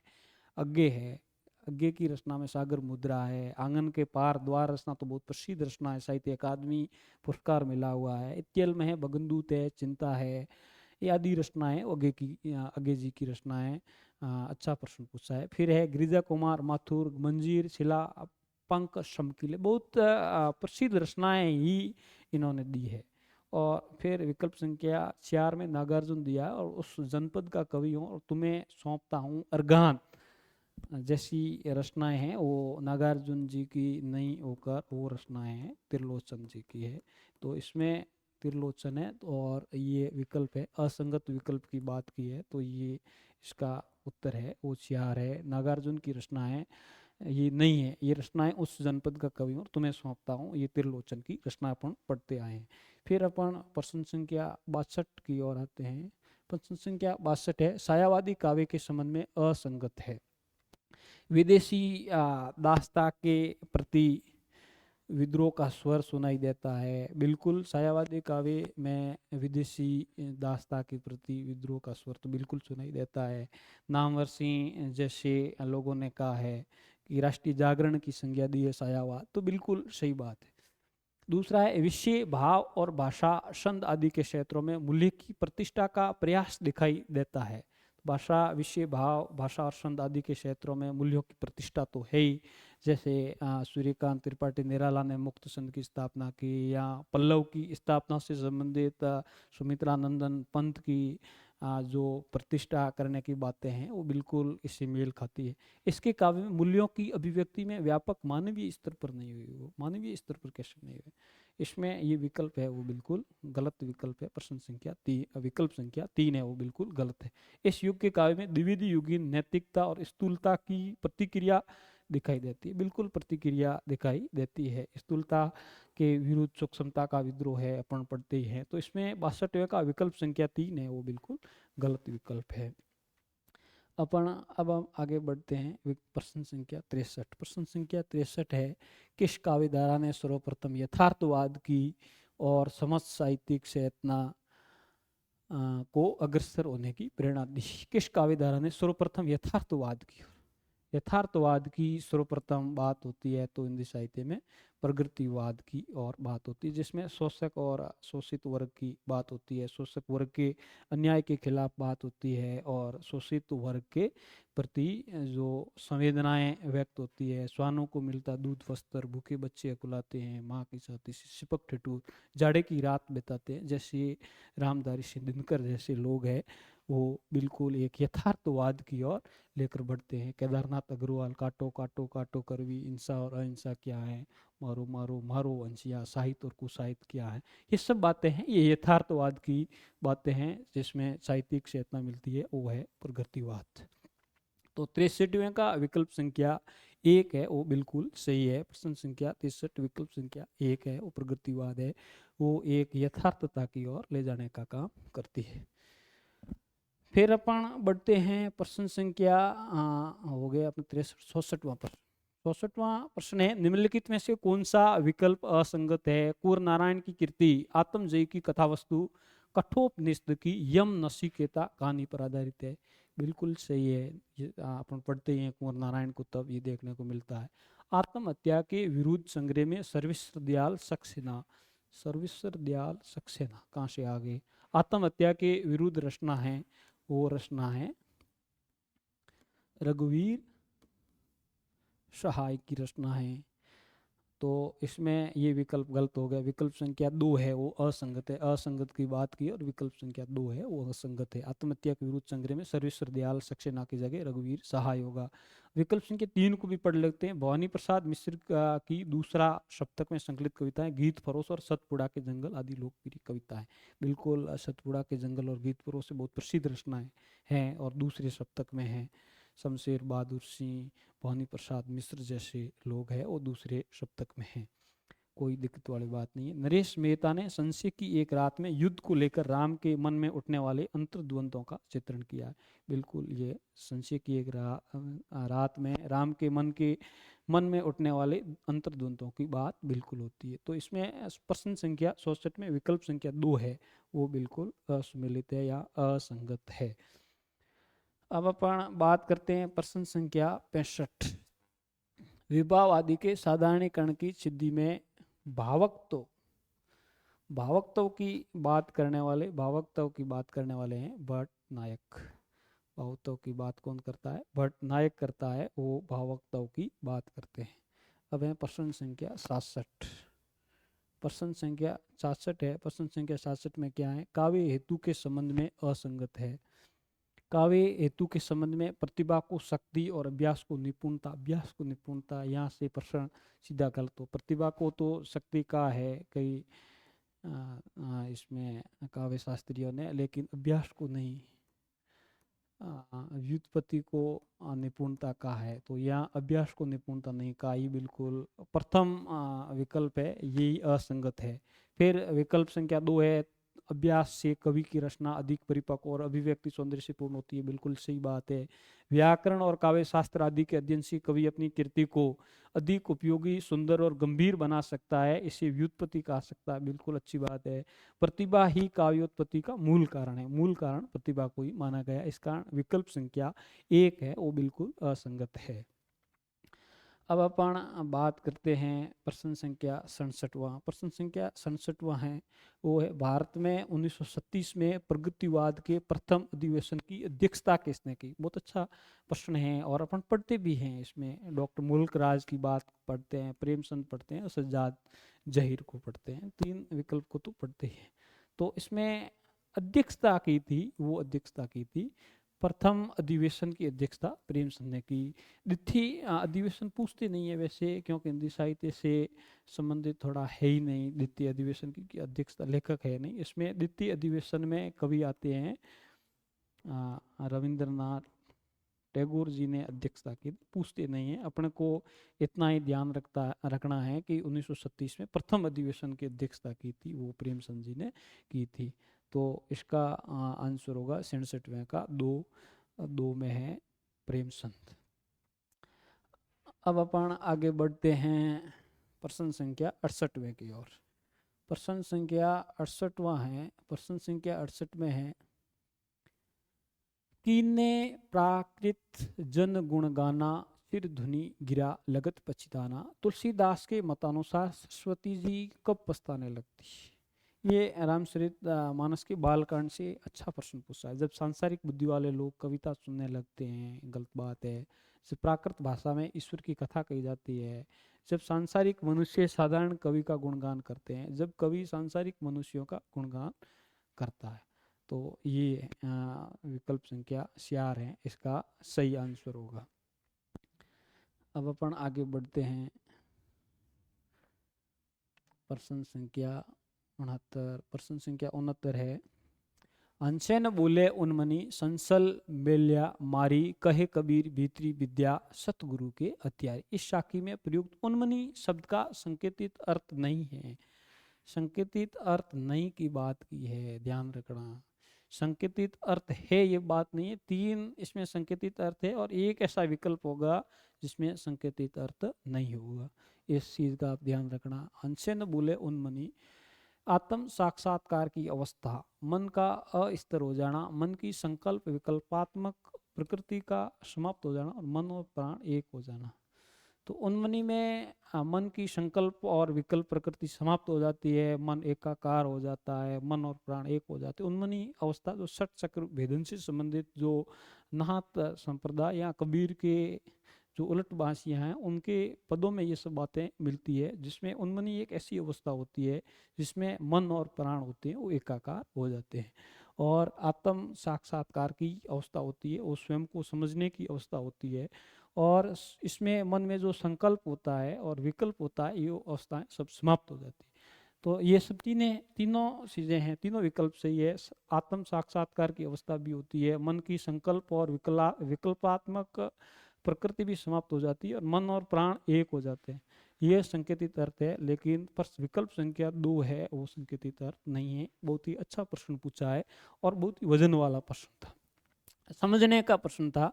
जो समझा है उसने सही किया है। तो विकल्प संख्या 2 है, मन का अस्थिर हो जाना, बिल्कुल राइट आंसर होगा। इसमें कोई दिक्कत वाली बात ही नहीं। अब है प्रश्न संख्या 70। पाश्चात्य काव्य शास्त्र से संबंधित सवाल पूछा है। लॉन्जाइनस उदात के स्रोतों तत्वों में सर्वाधिक महत्व किसे देते हैं? बहुत अच्छा प्रश्न था। थोड़ा बहुत लॉन्जाइनस के बारे में अध्ययन किया है उसने, ये प्रश्न सही किया है। प्रबल भावावेग की प्रेरणा, विकल्प चारों सही है। मैं तो चारों विकल्पों को देते हैं लॉन्जाइनस। प्रबल भावावेग की प्रेरणा भी है, अलंकारों की समुचित योजना भी है, अभिजात पद रचना भी है और महान और पुष्ट विचारों के धारण की क्षमता है। लेकिन सबसे ज्यादा यदि मैं तो देते हैं तो मैं तो देते हैं महान और पुष्ट विचारों के धारण की क्षमता। महान विचार लॉन्जाइनस के अनुसार सबसे बड़ी विशेषता होती है व्यक्ति में, महान कवि के अंदर होते हैं वो महान और पुष्ट विचार होने चाहिए। तो विकल्प संख्या प्रश्न संख्या 70 में विकल्प संख्या 4 है वो बिल्कुल सही होगा। आगे अपन बढ़ते हैं। औरे ओप कनिनीक नु गनी घनी सिरताज मनी धनी के नेकी बनी चनी पटलाज। बहुत अच्छी बात है। बहुत ही सरल प्रश्न था, कोई दिक्कत वाली बात थी नहीं। कनी नीकनू का क्या अर्थ है उपयुक्त दोहे में? तो अपन पढ़ते ही आए हैं, बिहारी के दोहे शुरुआत से पढ़ते ही हैं। तो इसमें कनी नीकनू कनी नीका, कनी नीका सीधा भी अपन हिंदी साहित्य वाक्यांश के लिए एक शब्द में भी इस कनी नीका शब्द का अर्थ अपन पढ़ते ही हैं। कनी नीकनू का अर्थ होता है वो होता है आंख की पुतली। तो विकल्प संख्या 2 प्रश्न संख्या 71, बाकी प्रभु पट आसादित से कोई मतलब था नहीं। तो प्रश्न संख्या 71 में प्रश्न संख्या 2 का विकल्प सही होगा, विकल्प संख्या 2 आंख की पुतली। प्रश्न संख्या 72 बहुत ही अच्छा प्रश्न पूछा, बहुत ही अच्छा प्रश्न। ये मेरिट के प्रश्न होते हैं जिससे हर कोई कर नहीं पाता है। जो विशेष रूप से अच्छा अध्ययन करते हैं वही विद्यार्थी ऐसे प्रश्नों को कर पाते हैं। कविता क्या है निबंध में आचार्य शुक्ल द्वारा व्यक्त कविता विषयक विचारों की दृष्टि से असंगत है। जब तक भावों से सीधा और पुराना लगाव रखने वाले मूर्त और गोचर रूप न मिलेंगे तब तक काव्य का वास्तविक ढांचा खड़ा नहीं हो सकता। बिल्कुल सही बात। काव्य में अर्थ ग्रहण मात्र से काम नहीं चलता, बिंब ग्रहण भी अपेक्षित होता है। ये भी शुक्ल इसको भी महत्व देते हैं। और मन को अनुरंजित करना, उसे सुख या आनंद पाना ही कविता का अंतिम लक्ष्य है, ये बात गलत है। ये कविता का अंतिम लक्ष्य नहीं है। तो प्रश्न संख्या 72 में प्रश्न संख्या विकल्प 3 है वो गलत है। 4 है कविता मनुष्य के हृदय को स्वार्थ संबंधों के संकुचित मंडल से ऊपर उठाकर लोक सामान्य भावभूमि पर ले जाती है। ये अपन विकल्प पढ़ते हैं। तो इसमें प्रश्न संख्या 72 कविता क्या है और इसमें ये है कविता का अंतिम लक्ष्य है, ये बिल्कुल गलत है। अब अपन आगे बढ़ते हैं। प्रश्न संख्या 73 प्रश्न संख्या 73 है, 2.5 साल से मैं स्वयं भ्रम में थी और तुम्हें भी भ्रम में डाले रखा था, पर आज भ्रम के चालना के बारे में जाले छिन्न भिन्न हो गए हैं। कथा नायिका यही सच है, ये बात किससे कह रही है? तो ये कथा नायिका है, तो ये बात कहती है संजय से। अपन ने काफी कुछ पढ़ रखा है, तो इसमें 73वें का होगा संजय होगा, ध्यान रखना।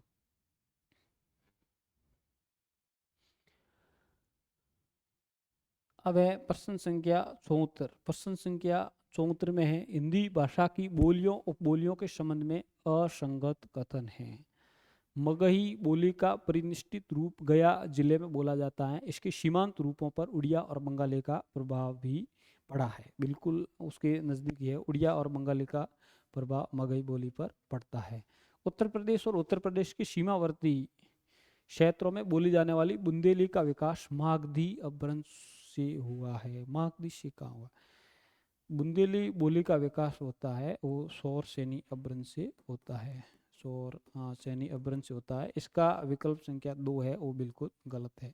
तो विकल्प संख्या 2 गलत है। और विकल्प संख्या 3 यदि अपन बात करें, डॉक्टर गिरियर्सन ने राजस्थानी बोलियों को 5 वर्गों में रखा था, लेकिन भीली को इसके अंतर्गत नहीं रखा। बिल्कुल सही बात है। विकल्प संख्या 4 है, खड़ी बोली का विकास सौर सैनी अपभ्रंश से हुआ, इसे कोरबी भी कहा जाता है। बिल्कुल सही। तो इसमें विकल्प संख्या 2 है वो 73वें का बिल्कुल सही आंसर है। अपन 75वें प्रश्न की ओर जाते हैं। 75 प्रश्न में है, निम्नलिखित में से किसे नागरी लिपि का दोष माना जाता है?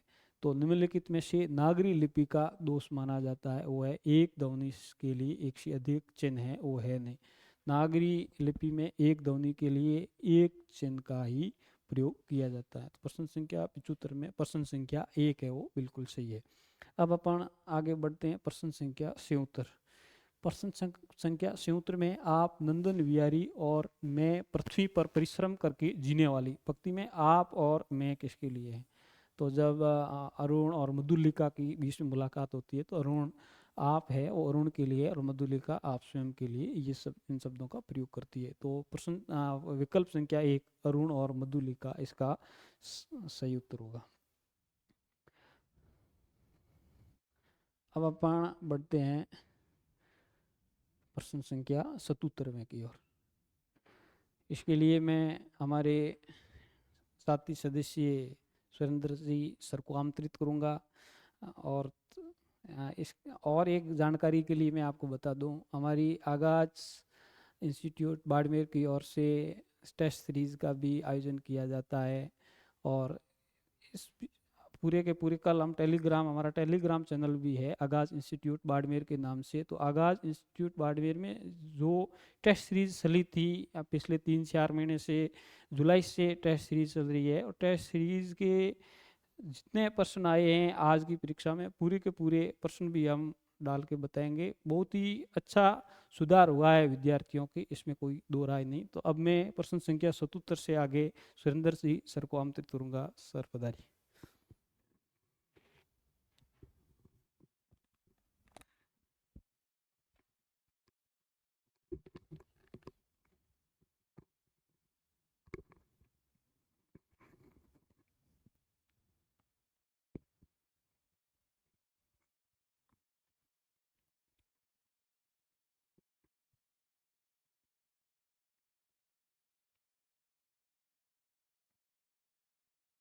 नमस्कार, जय हिंद, स्वागत, अभिनंदन। विकल्प बहुत मिलेंगे भटकाने के लिए, संकल्प तो एक ही काफी है। तो सर ने आपको आपके संकल्पों के बारे में बताया। विकल्प तो आपने देखे लेकिन संकल्प सर ने बताए। सर का इसलिए बहुत बहुत धन्यवाद। यहाँ तक की यात्रा आपने सर के साथ तय की। आगे मैं उम्मीद करता हूँ कि आप उसी जोश के साथ हमारे साथ भी यात्रा करेंगे। और पूरे प्रश्न पत्र का आप विश्लेषण देखना जरूरी होता है। और जो एक अच्छा विद्यार्थी होता है, पढ़ने वाला विद्यार्थी होता है, उसकी पहचान होती है कि वो एग्जाम हॉल से निकलने के बाद में जो एग्जाम का पैटर्न है उसको देखने के लिए कहाँ आरपीएससी का पैटर्न क्या है, कहाँ मिस्टेक्स करवाते हैं हमारे से, वो देखना जरूरी होता है। तो इसी विश्लेषण के क्रम में हम आपके सामने प्रमाणिक, विश्वसनीय, निर्विवाद उत्तरमाला के साथ आए हैं। चलो देखते हैं अपन प्रश्न नंबर 77। यह व्याकरण का प्रश्न है। अक्षोहिणी शब्द का सही विच्छेद है। यह आपके गुण संधि के अपवाद से उठाया गया है। गुण संधि के अपवाद से उठाया गया है, तो इसका सही विच्छेद होगा अक्ष धन उहिनी, और ये वृद्धि संधि का उदाहरण है और अपवाद किसका है? गुण संधि का। तो इसका सही उत्तर हो जाएगा अक्ष धन उहिनी। अगला प्रश्न, किस सामासिक पद का सही विग्रह नहीं हुआ है? देखो, पराधीन, पर के अधीन, सही है। हथकड़ी, हाथ के लिए कड़ी, बिल्कुल सही। तीसरा, दुरागत, दूर से आगत, ये भी सही है। अगला है रण विमुख, रण में विमुख, रण में विमुख नहीं होगा, यहां होगा रण से विमुख। तो इसका सही मतलब नहीं है ये विग्रह, इसका आंसर हो जाएगा नंबर 4। अगला अपना प्रश्न, प्र उपसर्ग से निर्मित शब्द नहीं है। तो जब आप पहला ही इसका ऑप्शन देखोगे तो आपको मिलेगा प्रत्युपकार, यानी इसमें प्रतिधन उपकार। क्या होगा? प्रतिधन उपकार, बाकी में हो जाएगा प्रउपकार, इसलिए अपना आंसर हो जाएगा नंबर 1। क्वेश्चन नंबर 80, प्रत्यय के योग से बना विशेषण शब्द है। आपको यहां विशेषण शब्दों की कौन सा है पहचान करनी है। तो आप यहां देखोगे तो सौंदर्य, सुंदर धन अ, बचपन, बच्चा धन पन, मानवता, मानव धन ता, ये भाववाचक संज्ञा है। और यहां कुलीन है अपना, कुल धन ईन, कुल धन ईन, इसका सही आंसर हो जाएगा, ये विशेषण शब्द है। अगला 81 नंबर, परि उपसर्ग से निर्मित नहीं है। प्रत्यय और उपसर्ग बिल्कुल नॉर्मल प्रश्न दिए हैं, अगर आपने ऊपर ऊपर से पढ़े हैं तो भी आप सही कर सकते हो। निर्मित नहीं है, ये ध्यान रखना है या नहीं, यहां पूछा है नहीं है। तो पर्याप्त, परिधन आप्त, परिक्रमा, प्रत्यक्ष, इसका क्या होगा? इसका होगा प्रतिधन अक्ष, प्रतिधन अक्ष। तो ये परि उपसर्ग से नहीं है क्योंकि यहां प्रति आ रहा है, इसलिए ये अपना आंसर हो जाएगा। फिर अपन देखते हैं प्रश्न नंबर 82, किस विकल्प में विलोम शब्द युग्म है? सही विलोम शब्द वाला कौन सा है आपको देखना है। यहां आप देखोगे तो आपको मिलेगा उपेक्षा और अंबर। उपेक्षा अपेक्षा होगा। अज्ञ विज्ञ, ये बिल्कुल सही है। अज्ञ यानी जो कुछ नहीं जानता हो, और विज्ञ यानी जो सब कुछ जानता है। यहां अथ और इति हो जाएगा, यहां उत्कर्ष का क्या हो जाएगा? अपकर्ष हो जाएगा।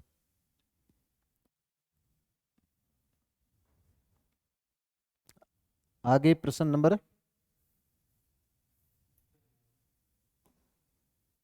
83, सैंधव, वाजी और घोटक किसके पर्यायवाची शब्द है? तो ये घोड़ा, अश्व, तुरंग अपन जिसको कहते हैं, तो इसमें घोड़ा न देकर के आपको दिया है अश्व, तो ये अश्व के हो जाएंगे, इसका सही आंसर।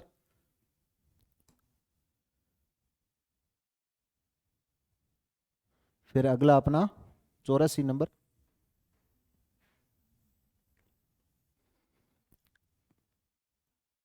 गुरु शब्द का अर्थ नहीं है। अर्थ नहीं है वो अपन को बताना है। तो इसमें अहंकारी होता है, श्रद्धेय होता है, भारी होता है, लेकिन यहां पर ये गुच्छ, इसका अर्थ नहीं होता है। फिर क्वेश्चन नंबर 85, पर्यायवाची शब्दों की दृष्टि से, पर्यायवाची शब्दों की दृष्टि से कौन सा विकल्प असंगत है? असंगत कौन सा आपको यह बताना है। तो सोना, कंचन, हाटक, हिरण्य, हेम, बिल्कुल सही है। सूर्य, यहां देखोगे सूर्य का मयूख, मयूख होता है किरण का, प्रभा ये चांदनी का, मघवा ये इंद्र का, और जो अर्णव है ये सागर का होता है। तो यहां पर असंगत है ये, बाकी दोनों भी सही है।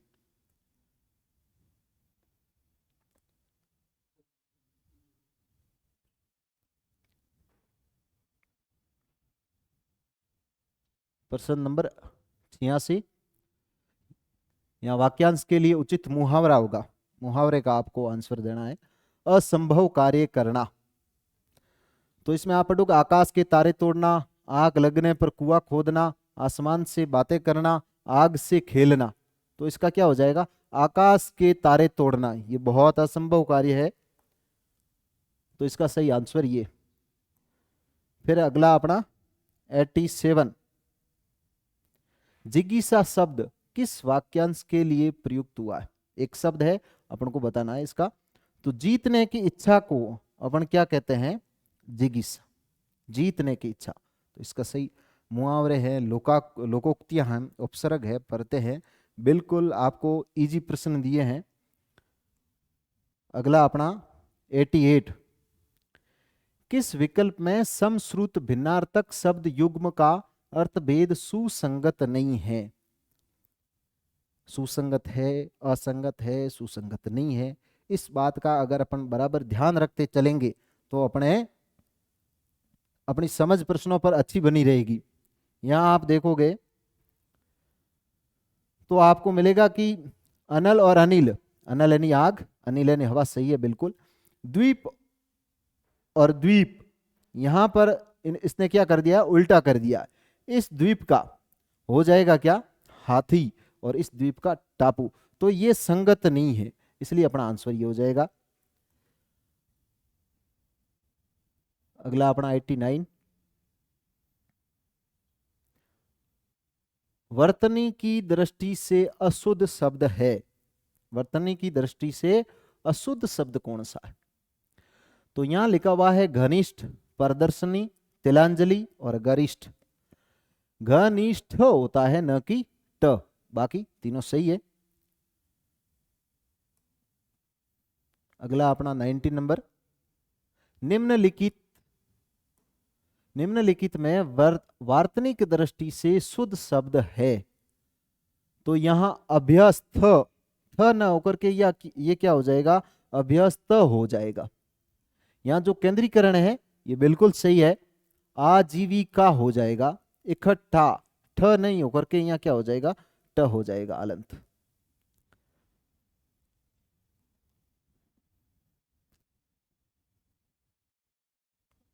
नाइन्टी वन अपना,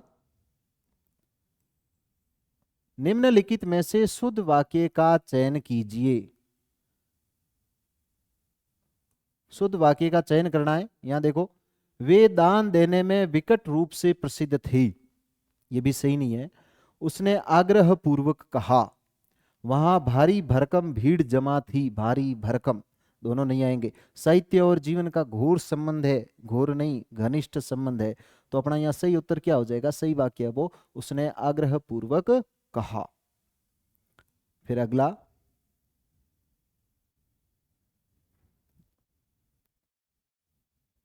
किस विकल्प में सभी शब्द वर्तनी की दृष्टि से शुद्ध है? सही कौन सा ऑप्शन है, अपन को यह करना है। तो द्वारका बिल्कुल सही है, यहां मैथिली शब्द गलत है। महात्म्य गलत है, ये महात्म्य होता है, अहिल्या होता है। यहां पर ये गलत है, मध्याह्न होता है, ये अंतर्धान होता है। यहां आप देखोगे तो पारितोषिक, इसमें दो मात्राएं लगाई हुई है, जबकि एक मात्रा आएगी। मिष्टान, शाप, निरवलंब, अतिथि, ये चारों शब्द वर्तनी की दृष्टि से शुद्ध माने जाएंगे।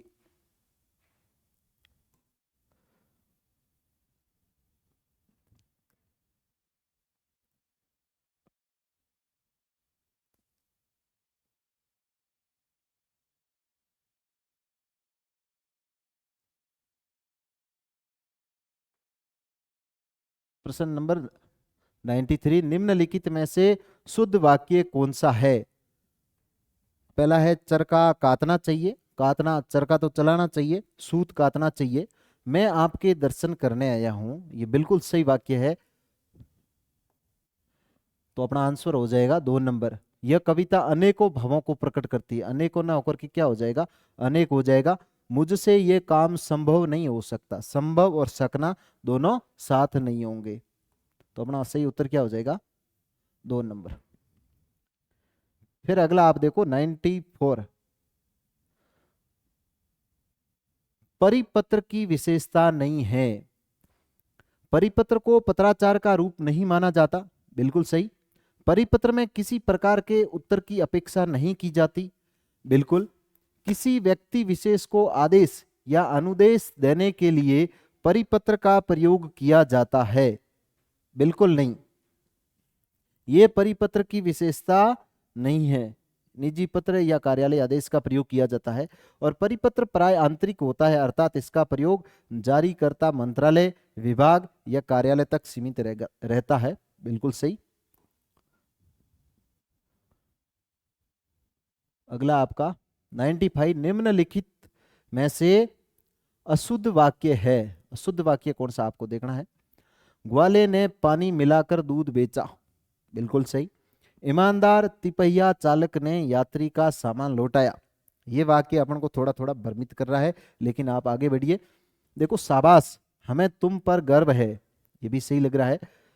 अगला, सब्जी कौन लाने गया, तो यहाँ की मिस्टेक अपन को तुरंत पकड़ में आ जाती है। देखो, ये कौन लाने गया और इसके पीछे प्रश्नवाचक नहीं दिया हुआ है, तो ये सीधा सीधा गलत हो गया। तो अपना आंसर कर दो 4 नंबर। फिर अपन देखते हैं 96, नाक का बाल होने का अर्थ है। ये मुहावरा, नाक का बाल होना, अगर प्रैक्टिकल लाइफ में देखोगे, देखना चाहते हो तो किसी के नाक का बाल खींचना पता चल जाएगा आपको। इसका मतलब होता है नाक के बाल का अर्थ अधिक प्रिय होना, यानी विद्यार्थी, प्रत्येक शिक्षक की अपने नाक के बाल होते हैं। अगला प्रश्न, अक्ल पर पर्दा पड़ना मुहावरे का उपयुक्त भावार्थ है। यहां आपको भावार्थ बताना है। तो अपन कभी कभी कहते हैं कि अच्छे अच्छे लोग या राजनीतिक लोग, बड़े घरानों के लोग, बड़े अच्छी समझ रखने वाले लोग अनैतिक कार्यों में संलिप्त पाए जाते हैं, तब अपन को अचंभा होता है। फिर अपन उसी समय यही कहते हैं कि हो सकता है उनकी अकल पर पर्दा पड़ गया, यानी उनकी उस समय क्या बुद्धि मारी गई, बुद्धि मारी गई। अगला प्रश्न, कष्ट पर कष्ट आना के लिए उपयुक्त लोकोक्ति है। कष्ट पर कष्ट आना, लोकोक्ति बतानी है आपको। इसकी उपयुक्त लोकोक्ति हो जाएगी, कंगाली में आटा गीला। और विद्यार्थी जीवन में तो ये आम दिन होता रहता है, जिस दिन पैसे अपने पर्स से एम्प्टी हो जाता है पर्स, उसी दिन अपने रसोई में आटा भी खत्म हो जाता है। तो ये उपयुक्त लगता है यहां पर उदाहरण।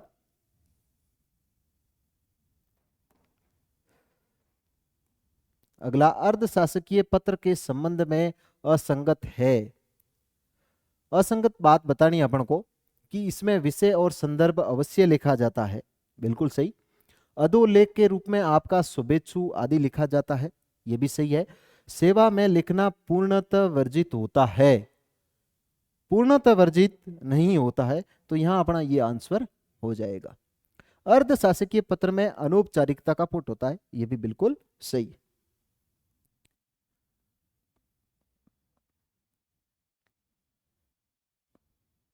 अगला अपना, ये यहां पर आपको गद्यांश और पद्यांश दिए गए हैं, तो ये पढ़ करके अपन को उत्तर निकालना है। तो हिंदुस्तान में कुछ फूल बड़े ही दबंग और अक्खड़ प्रकृति के होते हैं। जब गद्यांश को पद्यांश को करते हो तो अपन को इसी तरीके से करना चाहिए कि पहले आप इसको अच्छे तरीके से पढ़ें और फिर इनके प्रश्नों का उत्तर दें, सीधे प्रश्नों पर नहीं जाए। जाने से क्या होता है, अपना अगर एक प्रश्न भी गलत हो जाता है आए हुए सामने उत्तर दिए हुए में से, तो ये बड़े दुर्भाग्य होता है और अपने लिए अच्छी बात नहीं है। तो जैसे धतुरा और जवा कुसुम मानो दिनकर की कविता हो, चंपा तपोरता उमा की तरह है जिसके पास भ्रमर फटकने का साहस भी नहीं कर सकता। सफेद कचनार अज्ञे जी के बुद्धिवादी प्यार का प्रतीक है। पारिजात सुमित्रानंद पंत की कविता है और रसाल मंजरी प्रसाद जी का सौंदर्य बोध। निराला जी की रस दृष्टि पीली सरसों का मुक्त विस्तार है। इसे अभिजात फूलों में सर्वथा अपांक्ते रखा गया है, पर स्नेह का स्रोत जिससे प्रकाश का जन्म होता है और प्राणों का पोषण होता है और धरती का श्रृंगार यही है। यहाँ पर आप पढ़ रहे हो तो आपको ये भी बराबर देखते जाना है कि जो श्रृंगार शब्द है ये ऐसे लिखा जाता है। शोभा और श्रृंगार के विविध मापदंडों के प्रतीक इन पुष्पों के रहते हुए भी मैं नीम के पुष्प गुच्छ का तिरस्कार नहीं कर पाता। यह अत्यंत लघुकाय होता है। सफेद, बीच में पीली बिंदी। दिए गए गद्यांश के आधार पर निम्नलिखित प्रश्नों यानी 3 प्रश्न है, 100, 101 और 102, इस आपको आंसर देने हैं। तो देखते हैं। लेखक के मतानुसार अत्यंत उपयोगी होते हुए भी किस फूल को उचित महत्व नहीं दिया गया? अपने आप ने ऊपर पढ़ा, इसका सही आंसर हो जाएगा सरसों के फूल को। फिर अगला प्रश्न, प्रस्तुत गद्यांश में आम्र मंजरी, वहां रसाल मंजरी लिखा हुआ था, आम्र मंजरी में किस कवि के सौंदर्य बोध की तुलना की गई है? तो यहां पर ये जयशंकर प्रसाद की तुलना की गई है। लेखक ने किस फूल को तपस्या में रत पार्वती के समान बताया है? चंपा के फूल को। कौन से फूल को? चंपा के फूल को। तो अपना आंसर हो जाएगा 3 नंबर। अगला प्रश्न,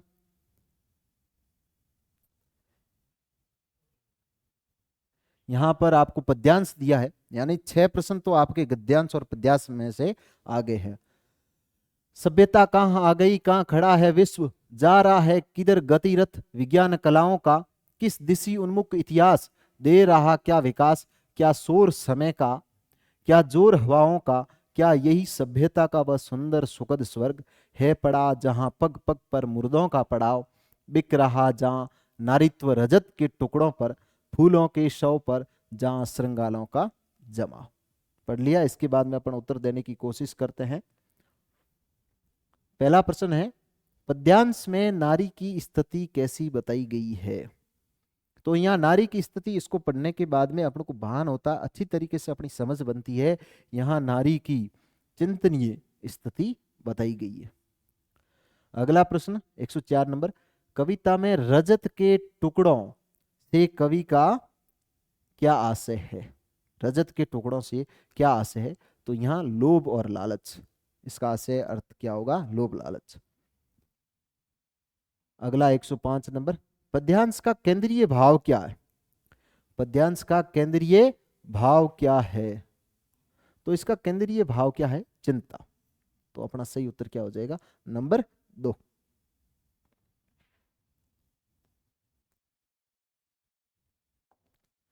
फिर अगला प्रश्न देखते हैं। जोश को कायम रखना है आपको, क्योंकि जोश, जुनून और जज्बा ये हमारे जीवन की ज्वाला बनते हैं। वो ज्वाला किसी लगी हुई आग की नहीं, वो मसाल की, जो अपने जीवन की है, जो अपने गति की है, जो अपने सौंदर्य की। तो इसको बना करके रखना अपन को प्यारे विद्यार्थियों। देखते हैं अपन इसी क्रम में प्रश्न नंबर 106, इंटरनेट पत्रकारिता के संबंध में असंगत है। असंगत कथन कौन सा, ये बताना है। समाचारों के संकलन, सत्यापन और पुष्टिकरण में आसानी, बिल्कुल।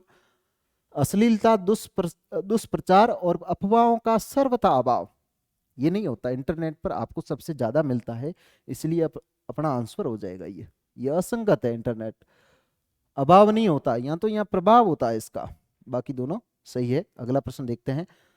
मुद्रित माध्यमों में लेखनगत विशेषताओं की दृष्टि से असंगत है।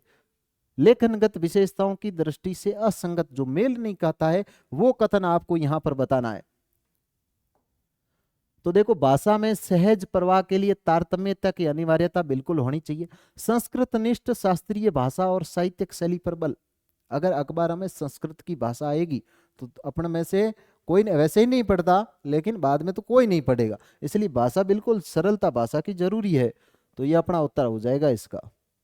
अगला अपन देखते हैं प्रश्न नंबर 108, समाचार लेखन की उल्टा पिरामिड शैली के संबंध में असंगत कथन बताना आपको। उल्टा पिरामिड शैली, और हर बार एग्जाम में समाचार पत्रों से या पिरामिड शैली से एक प्रश्न पक्का आता है। इसको एक बार ढंग से पढ़ लीजिए।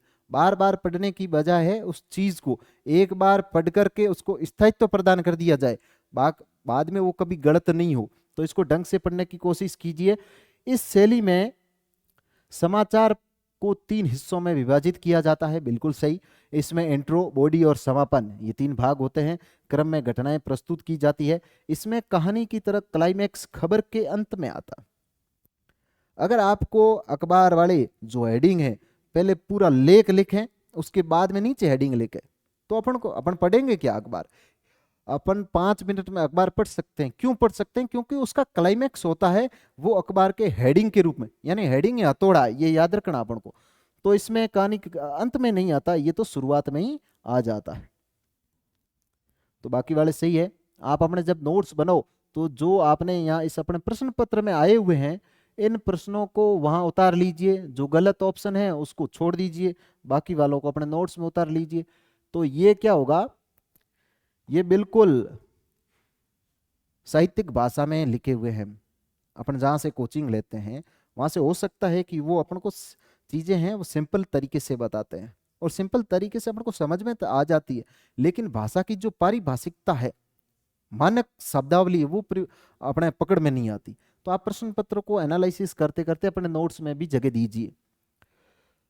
अगला प्रश्न है अपना, निम्नलिखित में से किस विधा का पत्रकारिता से गहरा संबंध है? पत्रकारिता से गहरा संबंध रिपोर्टाज का किसका है? बहुत इजी प्रश्न है, रिपोर्टाज का। अगला प्रश्न, डायरी लेखन के संबंध में असंगत है। डायरी लेखन के संबंध में असंगत है, इसमें व्यक्ति निरपेक्षता अधिक रहती है। डायरी लेखक समय और स्थान के संदर्भ को भी अपनी अभिव्यक्ति देता है। डायरी लेखक अपनी भावना के प्रति ईमानदार होता है। इसमें तात्कालिक संवेदनात्मक भावों की अभिव्यक्ति होती है। डायरी माना जाता है कि किसी भी व्यक्ति की, किसी भी लेखक की उसकी निजी संपदा होती है, वो किसी को नहीं बताता, इसलिए निरपेक्षता अधिक रहती है। ये बात सही नहीं है, तो इसका आंसर ये हो जाएगा। फिर देखते हैं प्रश्न नंबर 111, हरि के चढ़ते ही उड़े सब द्विज एक साथ, इस पंक्ति में निहित शब्द शक्ति है। आपको शब्द शक्ति के बारे में बताना है। शब्द शक्ति आपको पता है 3 होती है, व्यंजना शब्द शक्ति, अभिधा और लक्षणा। तो यहाँ अपन देखते हैं तो पाते हैं कि इस हरि का अर्थ बंदर भी होता है, विष्णु भी होता है और सूर्य भी होता है। द्विज, द्विज का अर्थ पक्षी होता है, यानी हरि के चढ़ते ही उड़े सब द्विज एक साथ। विष्णु जी उड़ने के सेंस में नहीं आ रहे हैं, सूर्य भी उड़ने के सेंस में नहीं। बंदर, जब बंदर के चढ़ते ही, जब बंदर पेड़ पर चढ़ा तो सारे पक्षी एक साथ उड़ गए। तो यहां पर अपन को अभिधा शब्द शक्ति प्रतीत होती है, जो बिल्कुल इसका सही आंसर है। अगला देखते हैं प्रश्न नंबर 112, निम्नलिखित में से किसे कहानी का तत्व नहीं कहा जा सकता? असंभव कल्पना को, पात्रों के संवाद को, पात्रों का चरित्र चित्रण, कथानक में द्वंद्व। अपन जब कहानी और उपन्यास को पढ़ते हैं तो अपन को इस बात की गहरी जानकारी होती है कि इनके 6 तत्व होते हैं। कौन कौन से? कि अपन सबसे पहले पढ़ते हैं कि कहानी या उपन्यास का उद्देश्य होता है कोई न कोई, फिर इसका कथानक होता है, फिर इसकी संवाद योजना होती है, फिर इसका पात्र या चरित्र चित्रण होता है, और एक होता है भाषा शैली, और एक होता अपना देश काल और वातावरण। देश काल और वातावरण, देश काल और वातावरण। तो 1, 2, 3, 4, 5 और 6, इसमें से देख लीजिए कौन सा तत्व नहीं है। ये तीनों है। अगर ये इतना आपको याद था, भले उपन्यास का दे भले वो कहानी का दे, आपके सही हो जाता। तो इसका नहीं कहा जा सकता, इसका आंसर हो जाएगा नंबर 1।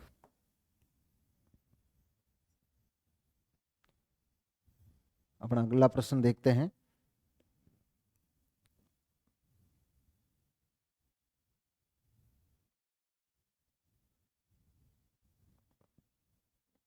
प्रश्न नंबर 113, निम्नलिखित में से लक्षणा में होता है, यानी इसकी आपको अगर परिभाषाएं याद थी तो आप कर सकते हो बिल्कुल। लक्षणा किसे कहते हैं, अभिधा किसे कहते हैं, व्यंजना किसे कहते हैं। आजकल एग्जाम पैटर्न बिल्कुल चेंज हो गया है, वो सीधे उदाहरण नहीं देता है, अपन उदाहरण पढ़ के जाते हैं। यहाँ देखो बिल्कुल नॉर्मल उसकी सीधी परिभाषा क्या है, वहां से प्रश्न उठाया गया। लक्षणा में होता है, यानी जो मुख्यार्थ से बाधा रखती है वही लक्षणा है। अकथित अर्थ का प्रकाशन और व्यंग्यार्थ का प्रकाशन, ये व्यंजना की परिभाषा है। और सामान्य अर्थ कौन देता? अभिधा। अभिधा सामान्य अर्थ देती है। अगला प्रश्न, यमक अलंकार का उदाहरण है। यहां पर अलंकारों का प्रश्न आया है, यमक अलंकार का उदाहरण है। बलिहारी नृपकूप की गुण बिन बूंद न देही, मिला तेज से तेज, तेज की वह सच्ची अधिकारी थी। हंसने लगे तब हरि अहा, पूर्णेंदु सा मुख खिल गया। तो पूर्णेंदु सा यहाँ पर उपमा अलंकार है, अपन को पूछ रहा है यमक अलंकार। यो पर्दे की इज्जत परदेसी के हाथ बिकानी थी। पर्दे और परदेसी, पर्दे और परदेसी, यानी यहां पर अपने सभंग यमक है। तो यमक का उदाहरण कौन सा हो जाएगा? ऑप्शन नंबर 4 इसका सही आंसर हो जाएगा। अगला देखते हैं प्रश्न नंबर 115। उपमा अलंकार की विशेषताओं के संबंध में असंगत है। यहाँ देखिए विशेषताओं से भी प्रश्न दिए जा रहे हैं और उदाहरण के माध्यम से भी अपन की प्रश्न पूछे जा रहे हैं। तो ढंग से विशेषताओं का अगर आपने पढ़ा है तो सही हुआ होगा। उपमेय और उपमान में साथ धर्मे रहने पर भी वे धर्मे के तत्व विद्यमान रहते हैं। बिल्कुल, अपन कहते हैं चांद जैसा मुख, यानी दोनों में समानता होते हुए भी दोनों चीजें अलग अलग है। सादृश्य विधान के लिए जिन शब्दों का प्रयोग किया जाता है उन्हें साधारण धर्म कहते हैं। उन्हें अगर आपने ढंग से पढ़ा है तो आपको पता होगा कि साधारण धर्म ना कह करके अपन उसको कहते हैं वाचक शब्द कहते हैं। क्या कहते हैं? वाचक शब्द कहते हैं। तो अपना सही आंसर हो जाएगा ये। यहाँ तो असंगत पूछा जा रहा है लेकिन अपना आंसर कौन सा होगा? Option number 2। फिर अगला प्रश्न 116 नंबर, अभिधा शब्द शक्ति का उदाहरण है। शब्द शक्तियों से आपके 3-4 प्रश्न आ गए और तीनों प्रश्न है बहुत ही सिंपल।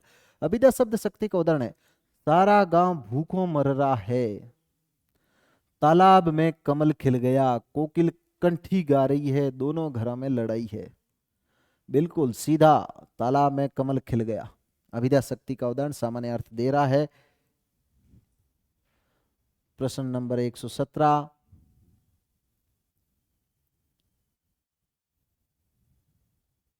उत्प्रेक्षा अलंकार के संबंध में असंगत है। यहां भी पुनः विशेषताओं का जिक्र किया गया है। उत्प्रेक्षा में उपमेय उत्कट या प्रधान जबकि उपमान गौण होता है। उपमेय प्रस्तुत अपने पास होता वो, लेकिन यहां पर ये व्यक्ति, अगर आप ढंग से पढ़े होंगे तो आपको पता होगा ये व्यतिरेक अलंकार की विशेषता है। जबकि यहाँ कौन से अलंकार की चर्चा चल रही है? उत्प्रेक्षा। तो ये हो जाएगा इससे असंगत और अपना आंसर हो जाएगा। बाकी ये सभी चीजें इस संदर्भ में सही है, आप अपने इसको नोट्स में उतार लीजिए। 118, किस अलंकार में उपमेय में उपमान का अभेद आरोप किया जाता है? अभेद, कमल रूपी मुख, अपन कहते हैं चंद्र रूपी मुख।